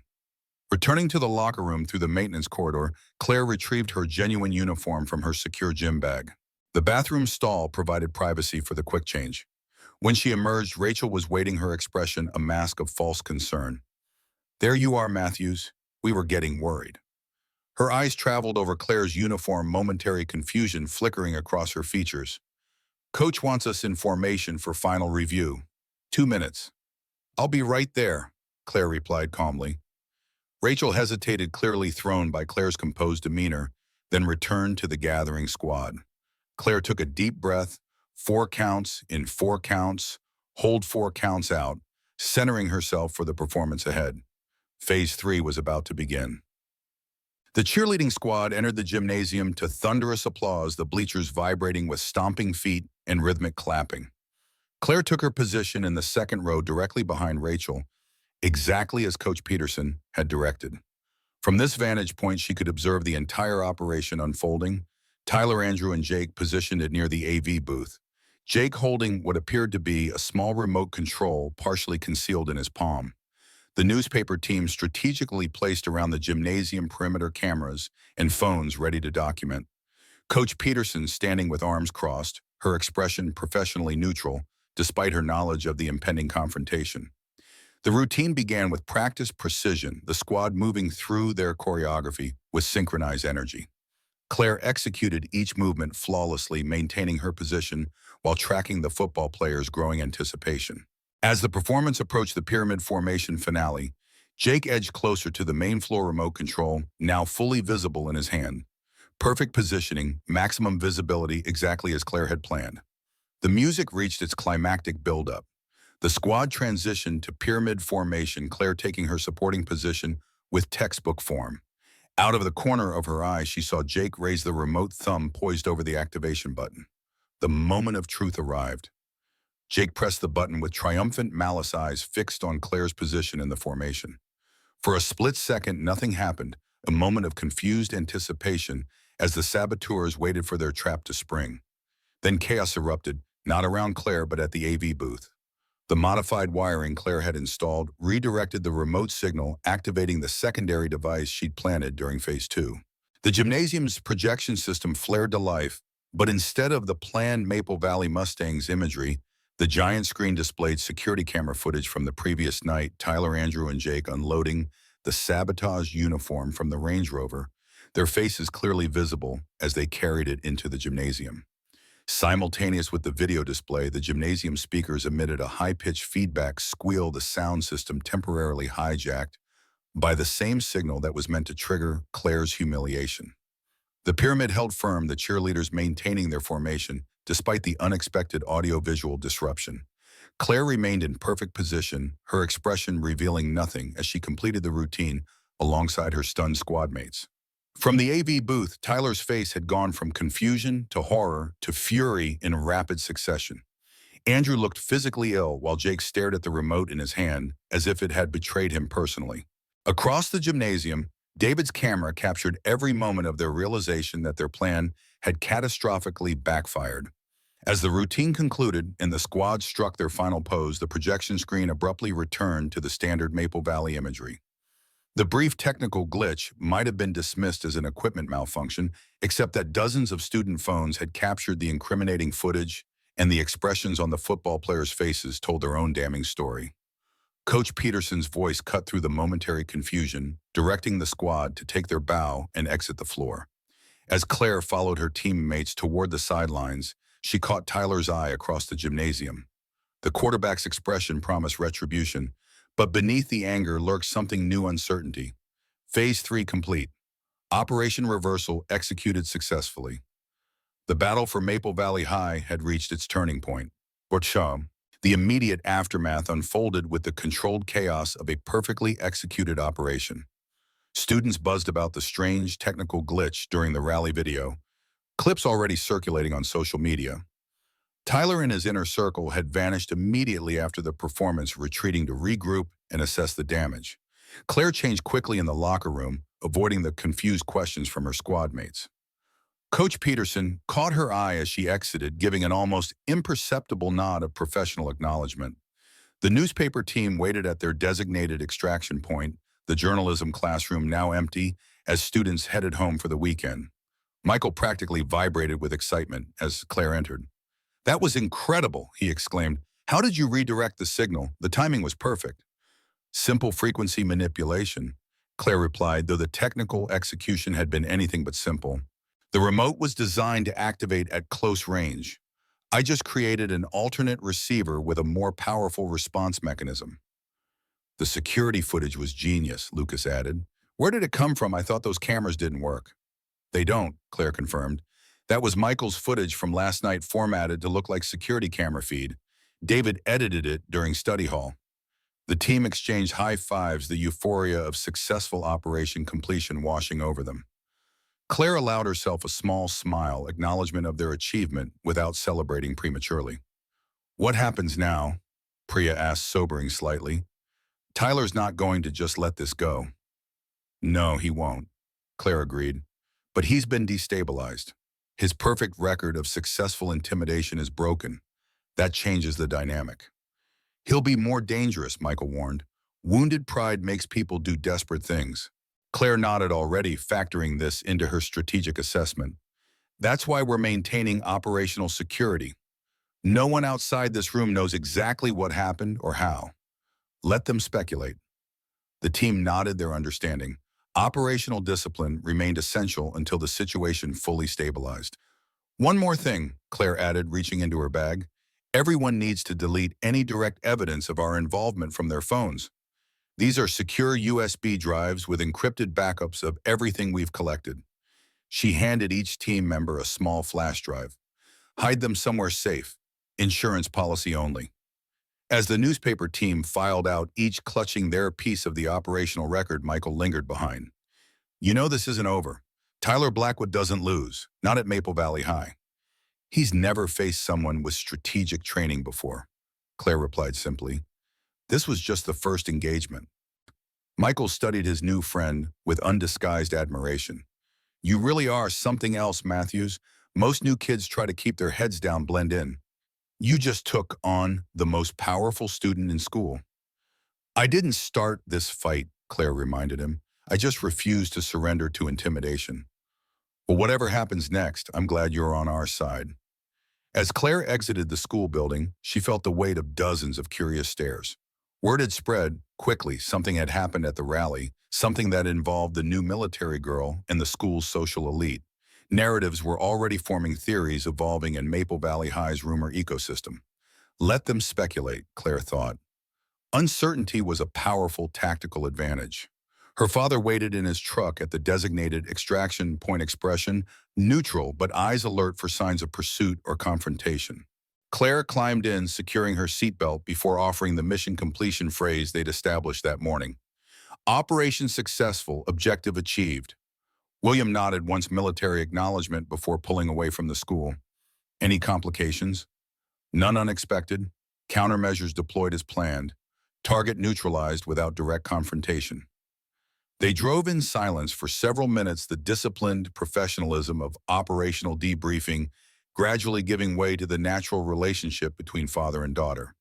"So," William said finally, a hint of pride breaking through his commander's demeanor, "you reversed their trap."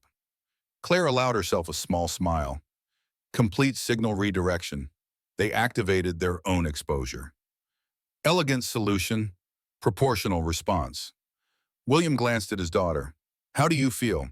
The question penetrated Claire's tactical mindset, reaching the 16-year-old girl beneath the soldier's daughter. "Relieved, vindicated." She paused, considering. "But concerned about escalation." Tyler Blackwood isn't accustomed to losing. William nodded, understanding both the tactical and emotional dimensions of her assessment. Wounded pride is unpredictable. Maintain elevated awareness until the situation stabilizes. Already planned, Claire confirmed. The newspaper team is maintaining operational security.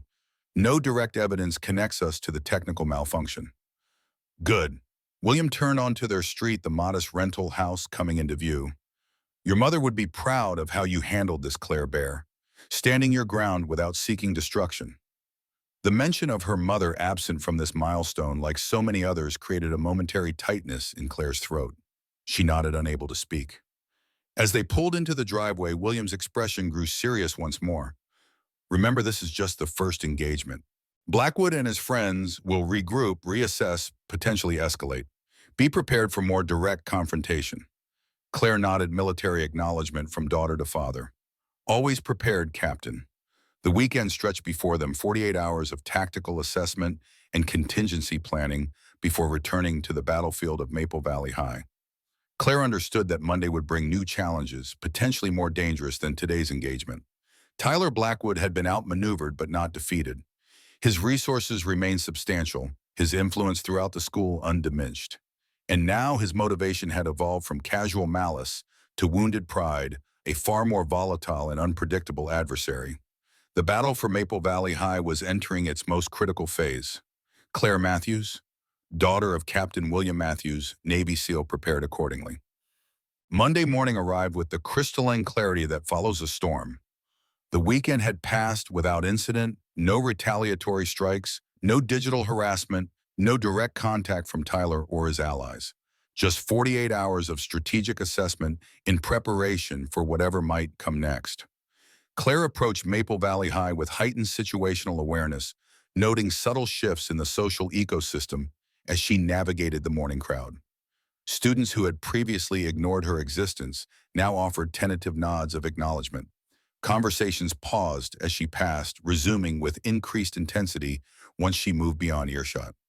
The pep rally incident had altered her status, no longer merely the military transfer student, but someone who had disrupted the established order without suffering immediate consequences. An anomaly in Maple Valley's carefully stratified social hierarchy. Michael met her at the journalism classroom, their designated secure communications hub. Something's happening, he reported without preamble. Tyler called an emergency meeting of his inner circle yesterday afternoon. Closed doors, no outsiders. Expected, Claire replied, setting down her backpack. Strategic reassessment after operational failure. Standard procedure. This feels different, Michael insisted. My sources say Tyler was unusually calm during the meeting. Focused. Andrew wanted immediate retaliation, but Tyler shut him down. Said they needed to be smart about this. Claire processed this intelligence, mentally adjusting her threat assessment.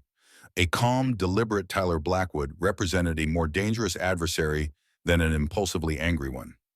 Any indication of their next move? She asked, removing books for her morning classes. Nothing specific, but there's something else. Michael lowered his voice, though the room remained empty. Andrew Wilson has been asking questions about your dad, specifically about his military background and current status. Claire's hands stilled momentarily, the first outward sign of concern she'd displayed since the conflict began. What kind of questions? Where he served, what unit, whether he's still active duty or retired. Even asked if anyone knew if he had a security clearance. Michael's expression reflected his unease. It feels like they're gathering intelligence. They are, Claire confirmed, her mind already processing potential objectives for such information gathering. Tactical shift from direct confrontation to strategic targeting, meaning they're looking for vulnerabilities beyond the school environment. Claire resumed organizing her books with deliberate calm. Classic asymmetrical response when conventional approaches fail. Michael stared at his friend with renewed concern. You think they'd go after your dad somehow? Not directly, but information can be weaponized in various ways. Claire zipped her backpack with finality. I need to adjust our operational security protocols. Tell the team to maintain communications blackout during school hours. No discussions of our countermeasures in public spaces. As Michael nodded his understanding, Claire felt the subtle weight of escalation settling across her shoulders. The conflict was evolving beyond teenage social warfare into something potentially more consequential. Her father's words echoed in her mind. Wounded pride is unpredictable. Maintain elevated awareness until the situation stabilizes. The situation was far from stable, and Tyler Blackwood's pride had suffered its first significant wound. First period chemistry provided the initial direct contact with the opposition forces. Tyler Blackwood sat at his usual lab table, Andrew beside him, their postures deliberately casual as Claire entered the classroom. Unlike previous encounters, Tyler didn't immediately acknowledge her presence with sneers or whispered comments. Instead, he watched her with calculated assessment, the expression of someone recalibrating their approach to an unexpected obstacle. Claire took her assigned seat, maintaining situational awareness while appearing focused on organizing her materials for the day's experiment. The air between their lab stations crackled with unresolved tension, a tactical pause rather than a cessation of hostilities.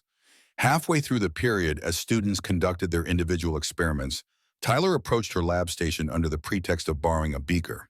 "Impressive technical skills, Matthews," he said quietly, his tone conversational rather than confrontational. "The pep rally, clean execution." Claire continued measuring chemicals with methodical precision. "I don't know what you're talking about, Blackwood. There was some kind of AV malfunction from what I heard." "Right, malfunction." Tyler's smile didn't reach his eyes. "Thing about malfunctions, they tend to reveal structural weaknesses in the system. Opportunities for improvement. Sounds like an engineering problem, not really my area." "No, your area seems to be tactical response. Wonder where you learned that." Tyler leaned closer, voice dropping further. "Interesting family you have. Your dad decorated operator from what I hear. Multiple deployments. The kind of career that leaves marks." Claire's hand remained steady as she added solution to her beaker, but her internal alert system elevated to maximum. The implied threat toward her father crossed a boundary she hadn't anticipated Tyler would target so directly. "Chemistry, Mr. Blackwood," Mrs. Winters called from across the room. "Not social hour. Back to your station, please." Tyler straightened the mask of casual conversation replaced by his usual confident smile. "Just borrowing supplies, Mrs. Winters," being neighborly. As he returned to his lab station, Claire completed her experiment with outward calm that belied her internal strategic recalculation. Tyler had just radically altered the engagement parameters, escalating from school-based conflict to potential targeting of family vulnerabilities. The battle for Maple Valley High had entered dangerous new territory. By lunchtime, Claire had developed a modified response strategy, one that accounted for Tyler's apparent willingness to extend the conflict beyond school boundaries. The newspaper team gathered at their usual table awaiting her assessment with the nervous anticipation of junior analysts at a crisis briefing. "They're shifting tactics," Claire explained, keeping her voice low despite the cafeteria's ambient noise. "Moving from direct confrontation to intelligence gathering and implied threats against my dad." "They'd target your father," David asked, disbelief evident in his tone. "That's crossing a major line." "It's also stupid," Lucas added. "Your father is literally a Navy SEAL. Who threatens someone like that?" "Someone desperate to regain control of a situation," Claire replied. "This isn't about rational assessment anymore. It's about wounded pride and perceived challenges to authority." Priya leaned forward, expression serious. "So what's our counter move? More technical operations?" Claire shook her head. "No more covert responses. That approach worked for the immediate threat, but the situation has evolved. We need to shift to direct deterrence."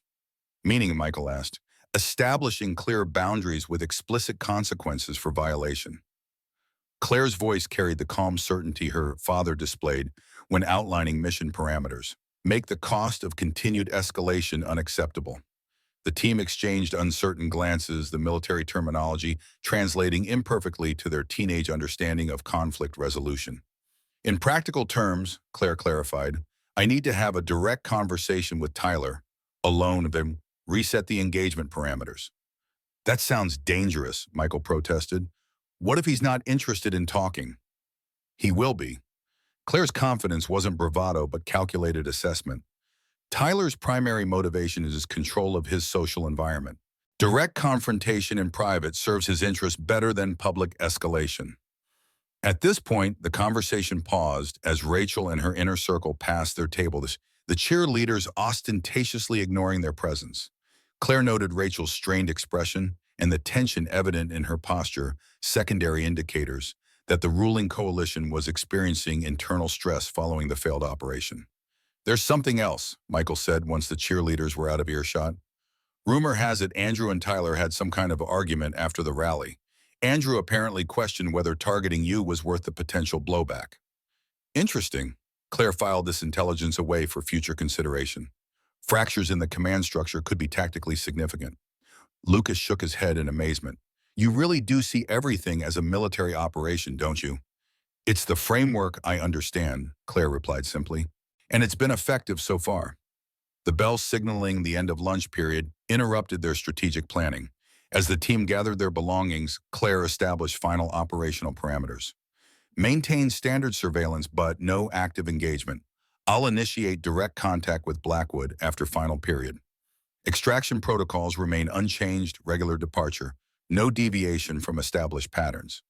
The newspaper team nodded their understanding, though their expressions revealed lingering concern about her planned confrontation with Tyler. Claire appreciated their loyalty while recognizing the necessity of direct engagement without support personnel. Some missions required solo execution. This was one of them. Coach Peterson's office provided the perfect environment for what Claire's father would call a controlled engagement scenario, neutral territory, with defined exits, limited audience, and established authority presence if needed. Claire had requested the meeting under the pretext of discussing formation adjustments for the upcoming game, knowing Tyler regularly visited the coach after school to review game film. The timing was precise, 4:15 p.m., when most students had departed, but activities hadn't yet begun.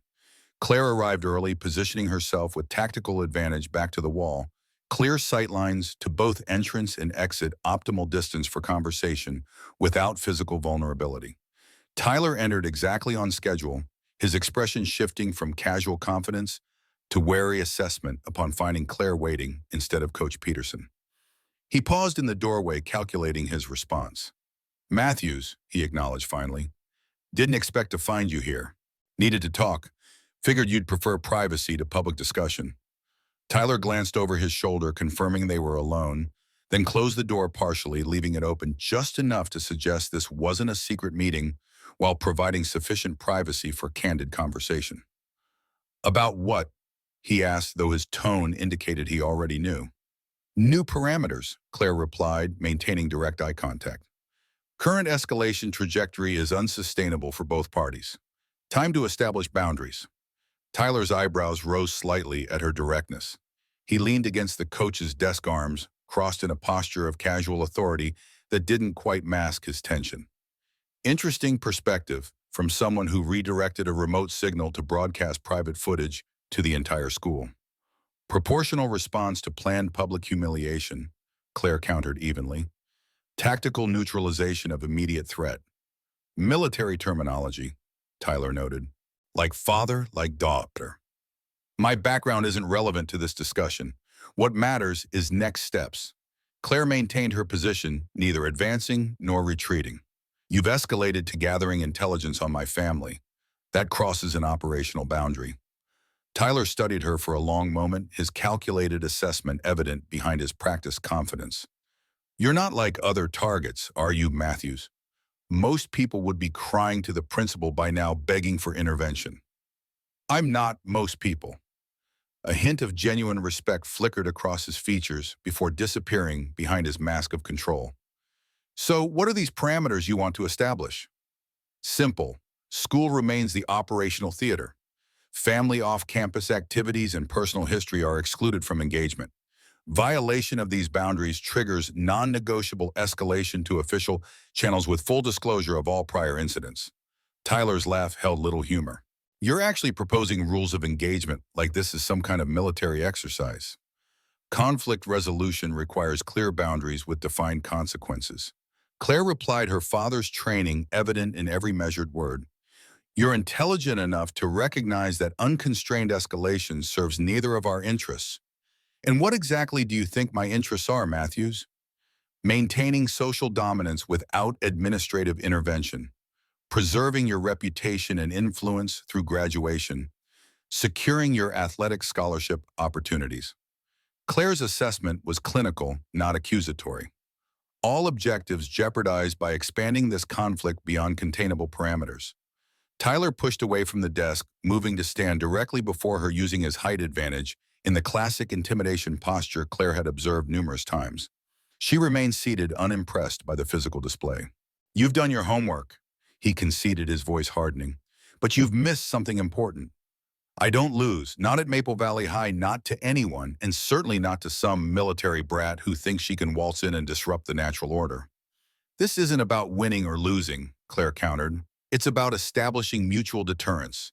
You stop targeting me, I stop exposing your methods. Basic conflict containment.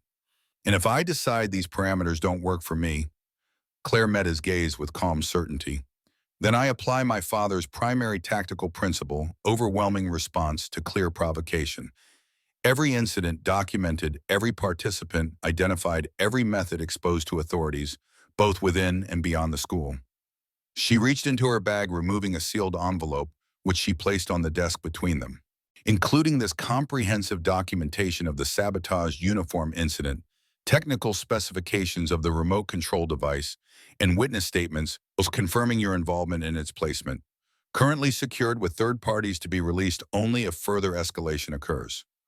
Tyler stared at the envelope, his confident facade momentarily fractured by genuine concern. "You're bluffing. Military families don't bluff, Blackwood. We prepare contingencies." Claire stood, maintaining optimal distance while establishing eye-level engagement. "Your move continue escalation and face potential administrative consequences that would impact your college prospects, or accept containment parameters and preserve your position." The office fell silent as Tyler processed her ultimatum, his expression cycling through anger, calculation, and finally reluctant reassessment. When he spoke again, his voice carried the measured tone of someone recognizing a strategic stalemate. "You know, Matthews, most people would have just transferred schools by now." "Matthews don't quit," Claire replied simply. "We adapt and overcome." Tyler's laugh held genuine amusement this time. "Your dad's catchphrase, I'm guessing family motto." He studied her with newfound consideration, the evaluation of an opponent worthy of tactical respect rather than casual dismissal. "Fine, school boundaries only. No family targeting. But understand something, Matthews. This doesn't make us friends. You're still an outsider disrupting established systems." "Never expected friendship, just professional coexistence." Claire shouldered her bag, preparing to conclude the engagement. "We maintain our respective positions without unnecessary conflict." Cold War doctrine, Tyler observed, surprising her with his historical knowledge. "Mutually assured destruction keeps both sides in check." "Exactly, containment through deterrence." As Claire moved toward the door, Tyler's voice stopped her. "One question, Matthews. The remote signal redirection. How did you know what we were planning?" Claire allowed herself a small smile, the first genuine expression she'd shown during their confrontation. "First rule of counterinsurgency, Blackwood: know your enemy better than they know themselves." She left him standing in Coach Peterson's office, his expression caught between grudging respect and strategic recalculation. The immediate confrontation was resolved, but Claire harbored no illusions about long-term peace. Tyler Blackwood had accepted tactical containment, not surrender. The battle for Maple Valley High had reached a truce, not a conclusion. He agreed to containment parameters. William Matthews set down his coffee mug, professional interest evident beneath his parental concern. Without conditions or qualifications, Claire nodded, outlining the engagement with the precise reporting style her father had taught her. They sat at their kitchen table, the tactical operations center that had supported her throughout the conflict, reviewing the day's developments with military thoroughness. Explicit acceptance of school-only engagement, no targeting of family or personal history, deterrence established through documented evidence of prior incidents held by trusted third parties. She paused. He recognized the Cold War parallel himself, showed more strategic awareness than I'd anticipated. William nodded thoughtfully. Blackwood Industries is a defense contractor subsidiary. His father likely discusses similar concepts at home. He studied his daughter's face, looking beyond her tactical composure to the emotional undercurrents beneath. How do you assess the sustainability of this arrangement? Temporary equilibrium, Claire replied honestly. Blackwood maintains too much institutional power for permanent resolution without fundamental system change.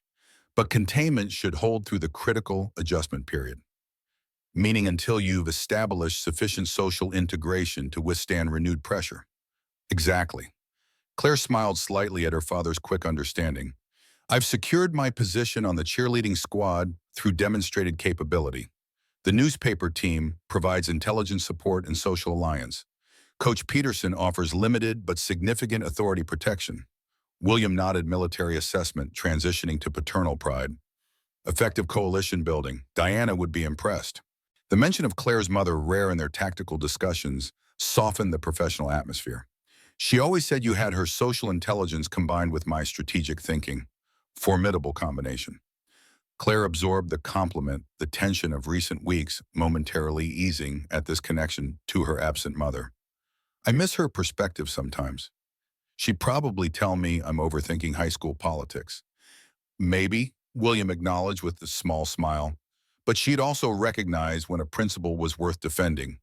Your right to exist in a space without intimidation qualifies. Their conversation might have continued in this reflective vein had Claire's phone not chimed with an urgent message alert. She checked the screen, her expression immediately shifting back to operational focus. Michael, she explained, reading quickly. Emergency situation developing. Andrew Wilson approached him after newspaper meeting, claiming he wants to defect from Tyler's inner circle, requesting direct contact. William straightened commander's instincts, engaging. Assessment, uncertain. Could be legitimate friction following operational failure. Could be counterintelligence operation designed to gather information on our methods. Claire was already reaching for her notebook. Requesting meeting tomorrow morning before classes. Neutral territory, public setting. Proceed with caution, William advised. Verify intentions before sharing operational details. Establish clear communication protocols. Claire nodded, typing her response to Michael with careful wording that revealed nothing of their contingency planning. As she set down her phone, the weight of continued vigilance settled across her shoulders once more.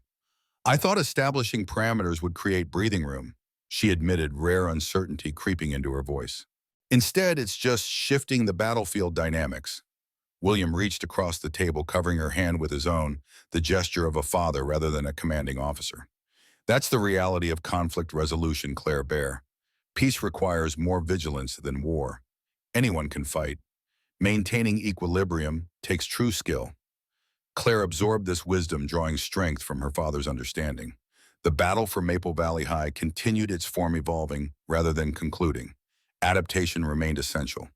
Matthews don't quit, they adapt and overcome. The local coffee shop 2 blocks from Maple Valley High served as neutral meeting ground, public enough for safety, quiet enough for private conversation. Claire arrived 20 minutes early, selecting a corner table with clear sight lines to all entrances and exits. Basic protective positioning, just as her father had taught her. Michael accompanied her as both witness and intelligence support, nervously stirring his latte as they waited for Andrew Wilson's arrival. Are you sure about this? He asked for the 3rd time. What if it's a trap? Then we gather intelligence on their counter strategy and adjust accordingly. Claire's calm was genuine rather than affected. But my assessment suggests legitimate fracturing in Tyler's command structure. The failed operation damaged his aura of invincibility. Andrew's always been Tyler's enforcer, Michael pointed out. His family doesn't have Blackwood money or connections, which makes his potential defection more significant, Claire countered. High-risk decision indicating substantial motivational shift. Further analysis was interrupted by Andrew's arrival precisely on time without backup. His usual confident swagger was replaced by uncharacteristic wariness as he surveyed the coffee shop. Claire noted his disheveled appearance and the dark circles under his eyes, physical indicators of stress consistent with internal conflict. He spotted them and approached cautiously, his 6'3" frame looking somehow diminished without his usual Letterman jacket and entourage. Matthews, he acknowledged, nodding to Michael without greeting. Thanks for meeting. You indicated urgent communication needs, Claire replied neutrally. Parameters established for preliminary discussion only. Andrew glanced around the coffee shop before sliding into the chair opposite them. Always with the military talk, he muttered. No wonder Tyler's freaking out. Claire waited silently, allowing the uncomfortable pause to draw out information, an interrogation technique her father had explained during one of their weekend training sessions. The tactic worked. Andrew fidgeted under her steady gaze and sighed heavily. Look, I need to know something. That envelope you showed Tyler yesterday, how much evidence do you actually have about the uniform thing? Michael's eyes widened slightly, confirming Claire's suspicion that information was flowing freely through Maple Valley social channels despite their operational security measures. Sufficient documentation to establish a responsibility for all participants, Claire replied carefully. Why?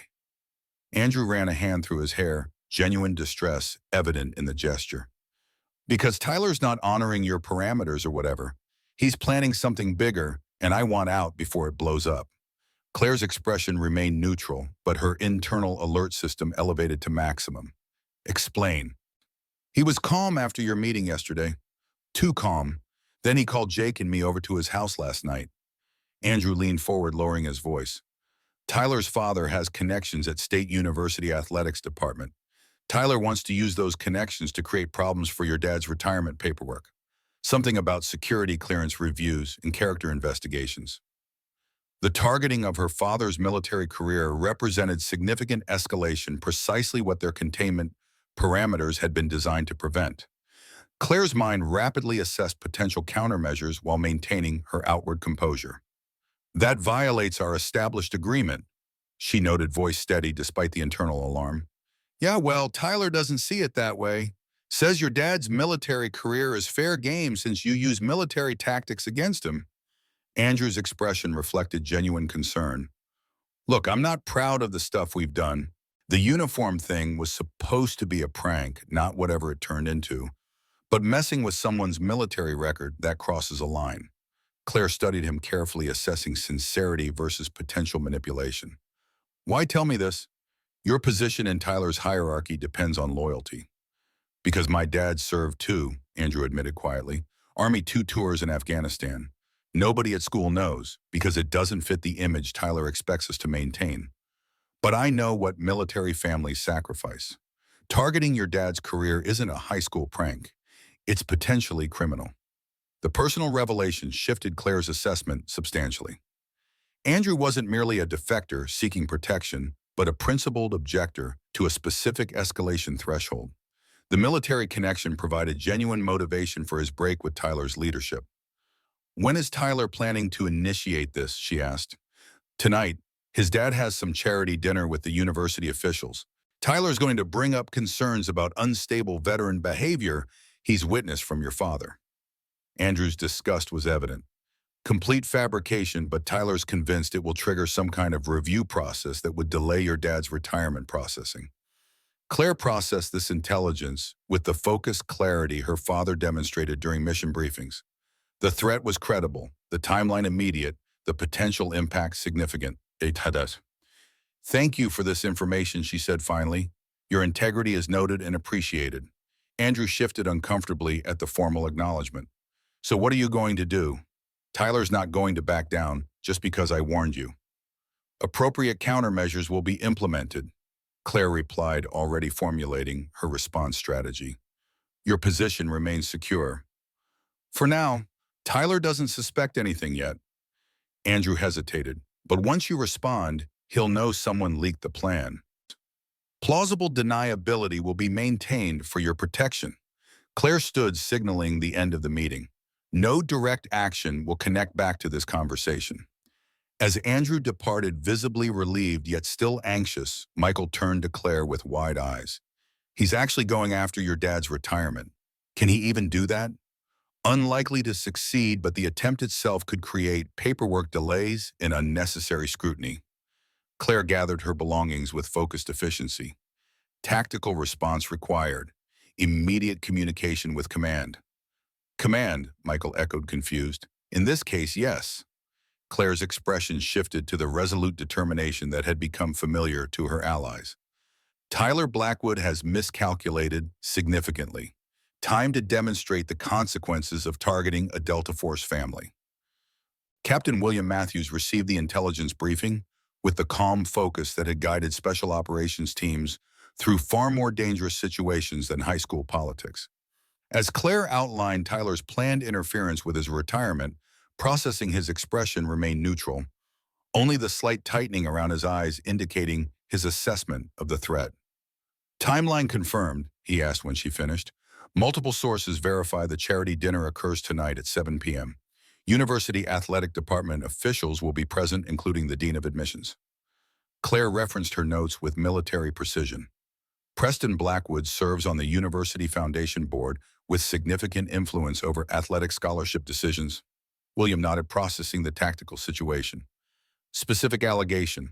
Fabricated claims of concerning behavior observed during Tyler's interactions with you. Suggestion of potential PTSD or anger management issues that might warrant additional evaluation before security clearance transfer to civilian status. A flash of cold anger crossed William's weathered features before professional discipline reasserted control. Direct targeting of military service record.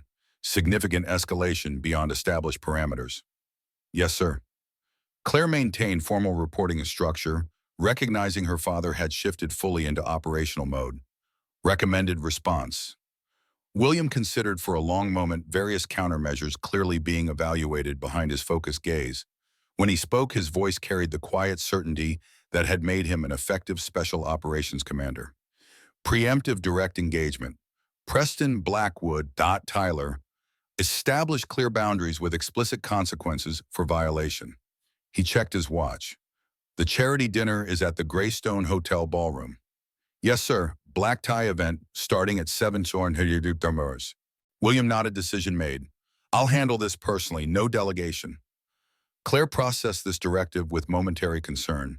Sir, if I may suggest, this isn't your operation anymore, Claire Bear. Her father's voice softened, commander transitioning to parent. When they target family responds. Not your responsibility to manage. But my actions precipitated this escalation. I should be part of the response strategy. William shook his head, his expression combining paternal protection with professional assessment. Tyler Blackwood crossed a fundamental boundary. Targeting a service member's record goes beyond high school conflict into potential legal territory. This requires adult intervention. Claire recognized the definitiveness in her father's tone, the same voice that had ended discussions about particularly dangerous deployments when she was younger. She nodded once, military acknowledgement. Understood, sir. What's my assignment? William's expression softened further at her automatic acceptance of command structure. Maintain normal operations. No deviation from established patterns. If Tyler attempts contact standard communication protocols, only no engagement on substantive issues.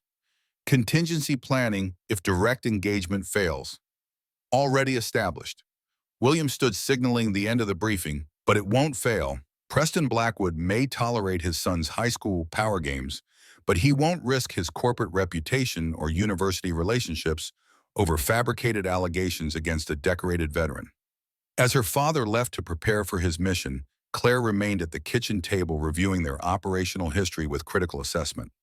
The conflict had evolved beyond her initial parameters, escalating from school social dynamics to potential impact on her father's military career. Had she miscalculated in her response strategy? Should she have accepted the initial intimidation rather than establishing such firm resistance? No, the principle remained valid, her right to exist in a space without surrender to intimidation. The tactical execution may have triggered unexpected escalation, but the objective justified the engagement. Matthews don't quit. They adapt and overcome. And sometimes, Claire reflected, they called in reinforcements when the mission parameters exceeded initial estimates. The Greystone Hotel Ballroom glittered with the practiced elegance of small city wealth, crystal chandeliers, illuminating tables adorned with floral arrangements worth more than many families' monthly rent. State University's fundraising gala attracted Maple Valley's economic elite, their formal attire and polished smiles masking the serious business of influence trading that occurred beneath the charitable veneer. Captain William Matthews arrived precisely at 7:15, late enough to avoid the reception line, early enough to intercept key targets before dinner service began. His dress uniform, rarely worn since his transfer to training operations, drew appreciative glances and respectful nods as he navigated the crowded space. Military honors spoke their own language of sacrifice and service, even among civilians who had never experienced combat. The SEAL Trident Bronze Star and Purple Heart ribbon on his chest opened conversations without words needing to be spoken. William located Preston Blackwood with practiced efficiency. The corporate magnate held court near the bar, surrounded by university administrators and local business leaders. Tyler stood nearby, uncomfortably formal, in his rented tuxedo, clearly present for the networking opportunities rather than charitable interests. Perfect positioning for the necessary engagement. William approached with deliberate visibility, his military bearing creating a natural path through the crowded ballroom. Conversations paused as he passed the distinctive uniform, drawing attention in the civilian gathering. Preston Blackwood noticed his approach, first professional smile, faltering momentarily as he registered the unexpected military presence. Tyler's recognition came seconds later, his expression shifting from confusion to alarm as he identified Claire's father. "Mr. Blackwood," William acknowledged, extending his hand with perfect professional courtesy. "Captain William Matthews, United States Navy.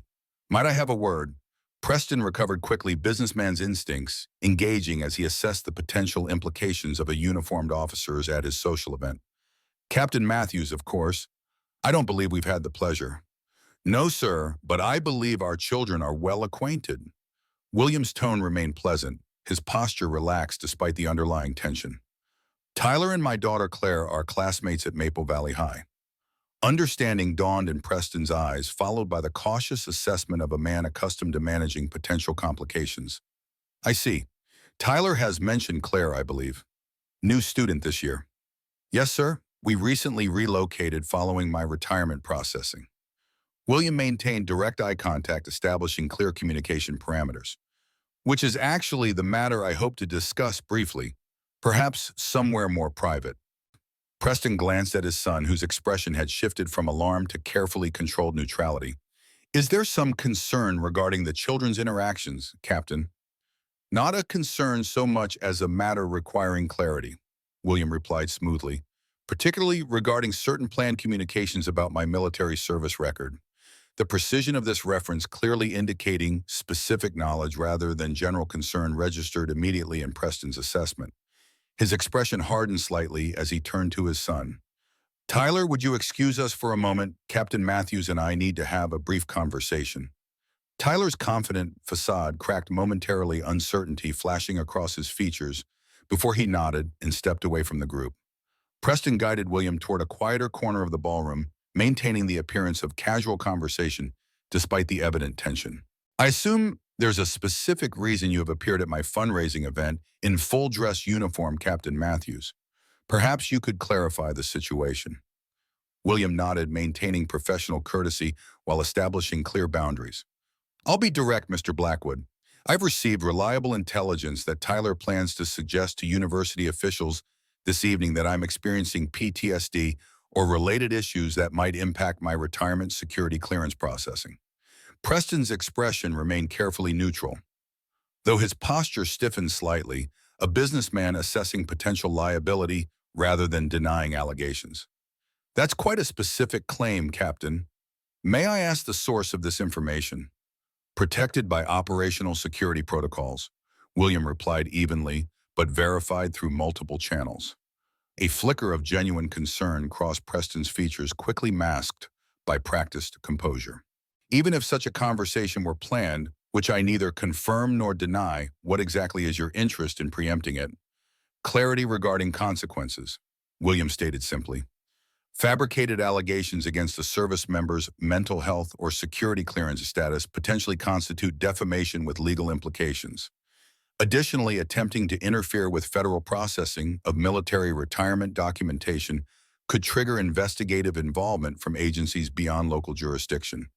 The implied threat, professional rather than personal, registered clearly in Preston's assessment. His businessman's calculation of risk versus reward was evident in his measured response. "I appreciate your directness, Captain Matthews, and your decision to address this privately rather than through other channels." He paused, choosing his next words carefully.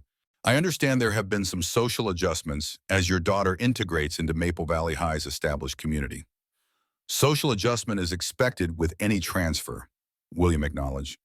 Targeted intimidation crosses that boundary into unacceptable territory, just as allegations against a service member's record cross from teenage conflict into potential legal consequences. Preston studied William with newfound respect, recognizing the controlled precision that marked an experienced combat operator. This wasn't an agitated parent demanding special treatment, but a professional establishing clear operational parameters. I see. Preston's decision was visible in his slight nod risk assessment, complete defensive positioning established. Rest assured, Captain Matthews, no discussions regarding your military service or retirement processing will occur this evening or any other. I appreciate you bringing this matter to my attention directly. Appreciate it, sir. William maintained formal military courtesy. I believe our children can manage their own social dynamics without adult escalation. School boundaries seem appropriate for teenage developmental processes. Agreed. Preston extended his hand once more. Thank you for your service, Captain. I'm sure we won't need to have this conversation again. The handshake sealed their understanding, a professional agreement between adults who recognize the appropriate containment of conflict to its proper sphere. As William departed the ballroom with military efficiency, he noted Tyler watching from across the room, the teenager's expression caught between anger and apprehension. Mission accomplished. Parameters established. Escalation contained. Claire was waiting in the kitchen when her father returned, tactical patience masking her concern as she assessed his expression for mission outcome indicators. William removed his service cap, placing it on the counter with precise care before meeting his daughter's questioning gaze. Objective achieved, he reported simply. Direct engagement with primary target. Clear boundaries established with explicit consequences for violation. Claire's shoulders relaxed fractionally, the first outward sign of the tension she'd carried throughout the evening. Preston Blackwood acknowledged the parameters. Full acknowledgement with confirmation of compliance. William loosened his tie, transitioning from mission operator to father. Businessman's risk assessment concluded further escalation presented unacceptable liability exposure. And Tyler, secondary target observed final engagement from secure distance. Facial indicators suggested recognition of strategic defeat. William smiled slightly. I believe your high school adversary just learned an important lesson about targeting military families. Claire processed this information with evident relief, though her analytical mind continued assessing potential contingencies. Probability of containment, sustainability. High, William assessed confidently. Preston Blackwood has substantial investments dependent on community reputation and university relationships. Risk of military confrontation or potential legal complications outweighs any benefit from supporting his son's social warfare. So it's over. Claire's question carried the tentative hope of a 16-year-old beneath the tactical assessment of a commander's daughter. William considered his response carefully, balancing operational honesty with parental reassurance. Primary conflict contained. School-based friction may continue at reduced intensity. Tyler Blackwood will likely maintain social opposition while avoiding actionable escalation. Claire nodded, accepting this realistic assessment rather than false promises of complete resolution. Acceptable outcome parameters, sufficient for normal integration processes to develop. William studied his daughter with paternal pride beneath his commander's demeanor. You manage this situation with exceptional tactical discipline, Claire Bear. Assessment response adaptation to changing threat environment, textbook special operations approach. I had excellent training. Claire acknowledged, a small smile breaking through her professional composure. Yes, but the execution was all yours. William moved to the refrigerator. Operational debriefing, transitioning to normal family evening. Your mother would say we both overthought a teenage social problem, but she'd be proud of your principles. The mention of her mother absent from this milestone, like so many others, created a momentary tightness in Claire's throat. I wish she could have seen Maple Valley. Help me navigate all this. She did, William replied gently. Every time you refused to be intimidated, every time you protected others while defending your position, Diana's strength is in you, Claire Bear. Ways has been. The kitchen fell quiet as they absorbed the shared connection to the woman whose absence shaped their family as profoundly as her presence once had. After a moment, William checked his watch, military precision even in domestic routines. Operational debrief complete. Recommended action standard evening protocols. Adequate rest before tomorrow's engagement. Claire smiled at his deliberate use of military terminology, her father's way of lightening the moment while honoring their shared language. Copy that, Captain. Mission parameters for tomorrow's standard school operations. Maintain vigilance without expectation of immediate hostilities. Intelligence gathering regarding opposition, response to primary target engagement. As Claire headed upstairs to prepare for bed, William remained in the kitchen methodically hanging his dress uniform with the care ingrained by decades of military service. The ribbons and badges that had opened doors at the charity event represented more than professional achievements. They embodied the principles he tried to instill in his daughter. Courage under fire, discipline in chaos, protection of those who couldn't protect themselves. Claire had applied those principles to her own battlefield with the same precision he had once brought to combat operations. Different terrain, different adversaries, but the fundamental dynamics remain constant. Matthews don't quit. They adapt and overcome. Monday morning arrived with the crystalline clarity that follows resolution. Claire approached Maple Valley High with measured confidence, not the aggressive posturing of victory, but the quiet certainty of established boundaries. The school's social ecosystem reflected immediate adjustment to the weekend's developments. Students who had previously avoided direct acknowledgement now offered tentative greetings. Conversations no longer paused dramatically as she passed, replaced by the normal ebb and flow of teenage social interaction. Most significantly, Tyler Blackwood and his inner circle maintained visible distance, not fleeing her approach, but clearly establishing non-engagement protocols. When their paths crossed in the main hallway, Tyler offered a single curt nod, grudging acknowledgement of mutual deterrence rather than friendly recognition. Michael intercepted Claire at her locker, practically vibrating with curiosity. "What happened? Tyler's acting weird, and Andrew just told me all operations against you have been officially terminated. Something about respecting school boundaries and focusing on athletic priorities." Claire arranged her textbooks with methodical precision. Parameters established, escalation contained. Normal operations resuming. That's it. That's all I get after a weekend of radio silence. Michael's frustration was evident beneath his excitement. Andrew said Tyler had some kind of family intervention that changed everything. Appropriate adult engagement regarding appropriate boundaries, Claire confirmed without elaboration. The specifics aren't tactically relevant to current operations. Michael stared at his friend with mingled exasperation and admiration.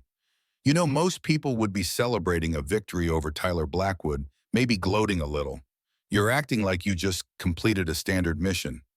"Because that's exactly what happened." Claire closed her locker with quiet finality. The objective was never defeating Tyler Blackwood. It was establishing my right to exist in this space without intimidation. "Mission accomplished, then," Michael declared with satisfaction. "So what's next? Now that you're not fighting a social war, what does Claire Matthews actually want from Maple Valley High?" The question penetrated Claire's tactical mindset, reaching the 16-year-old girl beneath a soldier's daughter. What did she want from this community, now that basic security had been established? "Normal teenage development opportunities," she replied after thoughtful consideration. "Social integration, skill advancement, identity exploration without excessive strategic calculation." Michael laughed, linking his arm through Claire's as they headed toward first period. "In normal teenage language, that means friends fun and figuring out who you are without constantly watching your back." He squeezed her arm affectionately. "I think we can manage that." As they entered the classroom, Claire noted Tyler already seated in his usual position, Andrew beside him. Unlike previous encounters, Tyler didn't immediately acknowledge her presence with sneers or whispered comments. Instead, he maintained studied neutrality, the diplomatic stance of nations with established non-aggression protocols. Cold War doctrine in high school form, mutually assured destruction, keeping both sides in check. Claire took her assigned seat, maintaining situational awareness while focusing on the day's lesson. The conflict hadn't ended with absolute victory or defeat, but evolved into sustainable coexistence, the realistic outcome her father had predicted. She would maintain vigilance, of course. Strategic habits developed through lifetime training didn't disappear with single successful operations, but the constant combat readiness could modulate to background awareness rather than primary focus. Space for normal teenage experiences had been secured through tactical discipline and proportional response. Claire Matthews, daughter of Captain William Matthews, Navy SEAL, had successfully established her right to exist at Maple Valley High without surrendering to intimidation. Matthews don't quit. They adapt and overcome, and sometimes they even find peace on the other side of conflict. 2 weeks later, as autumn deepened over Maple Valley, Claire's phone buzzed with a message from Michael Chen. Emergency meeting, journalism room. Now. Contingency protocols activating. Claire responded immediately, arriving at the journalism classroom to find the entire newspaper team huddled around Michael's laptop. "What's the situation?" she asked, scanning for threat indicators. Michael looked up, his expression grave. "You need to see this. I was looking through the old school archives for a feature story when I found something I wasn't supposed to." He turned the screen toward her, displaying a yellowed newspaper article from 1983, Local Chemical Contamination Claims Disputed by Blackwood Industries. "This is just the beginning," Priya said quietly. "There's an entire hidden archive of environmental testing reports, health surveys, and property acquisitions following the chemical leak." Maple Valley's cancer rates were triple the national average in the 1980s, Lucas added, all centered around neighborhoods downwind from the Blackwood plant. "The old military base where your house is located," David continued, "was used as a chemical disposal site after the Army concluded it was sufficiently isolated from civilian population centers." Claire's mind raced, connecting these new revelations with Sergeant Cooper's journal and in the bunker documents. Any mention of Vietnam-era defoliants or military contractors? The newspaper team exchanged surprised glances. "How did you know about that?" Michael asked. "I found something in our rental house," Claire replied carefully.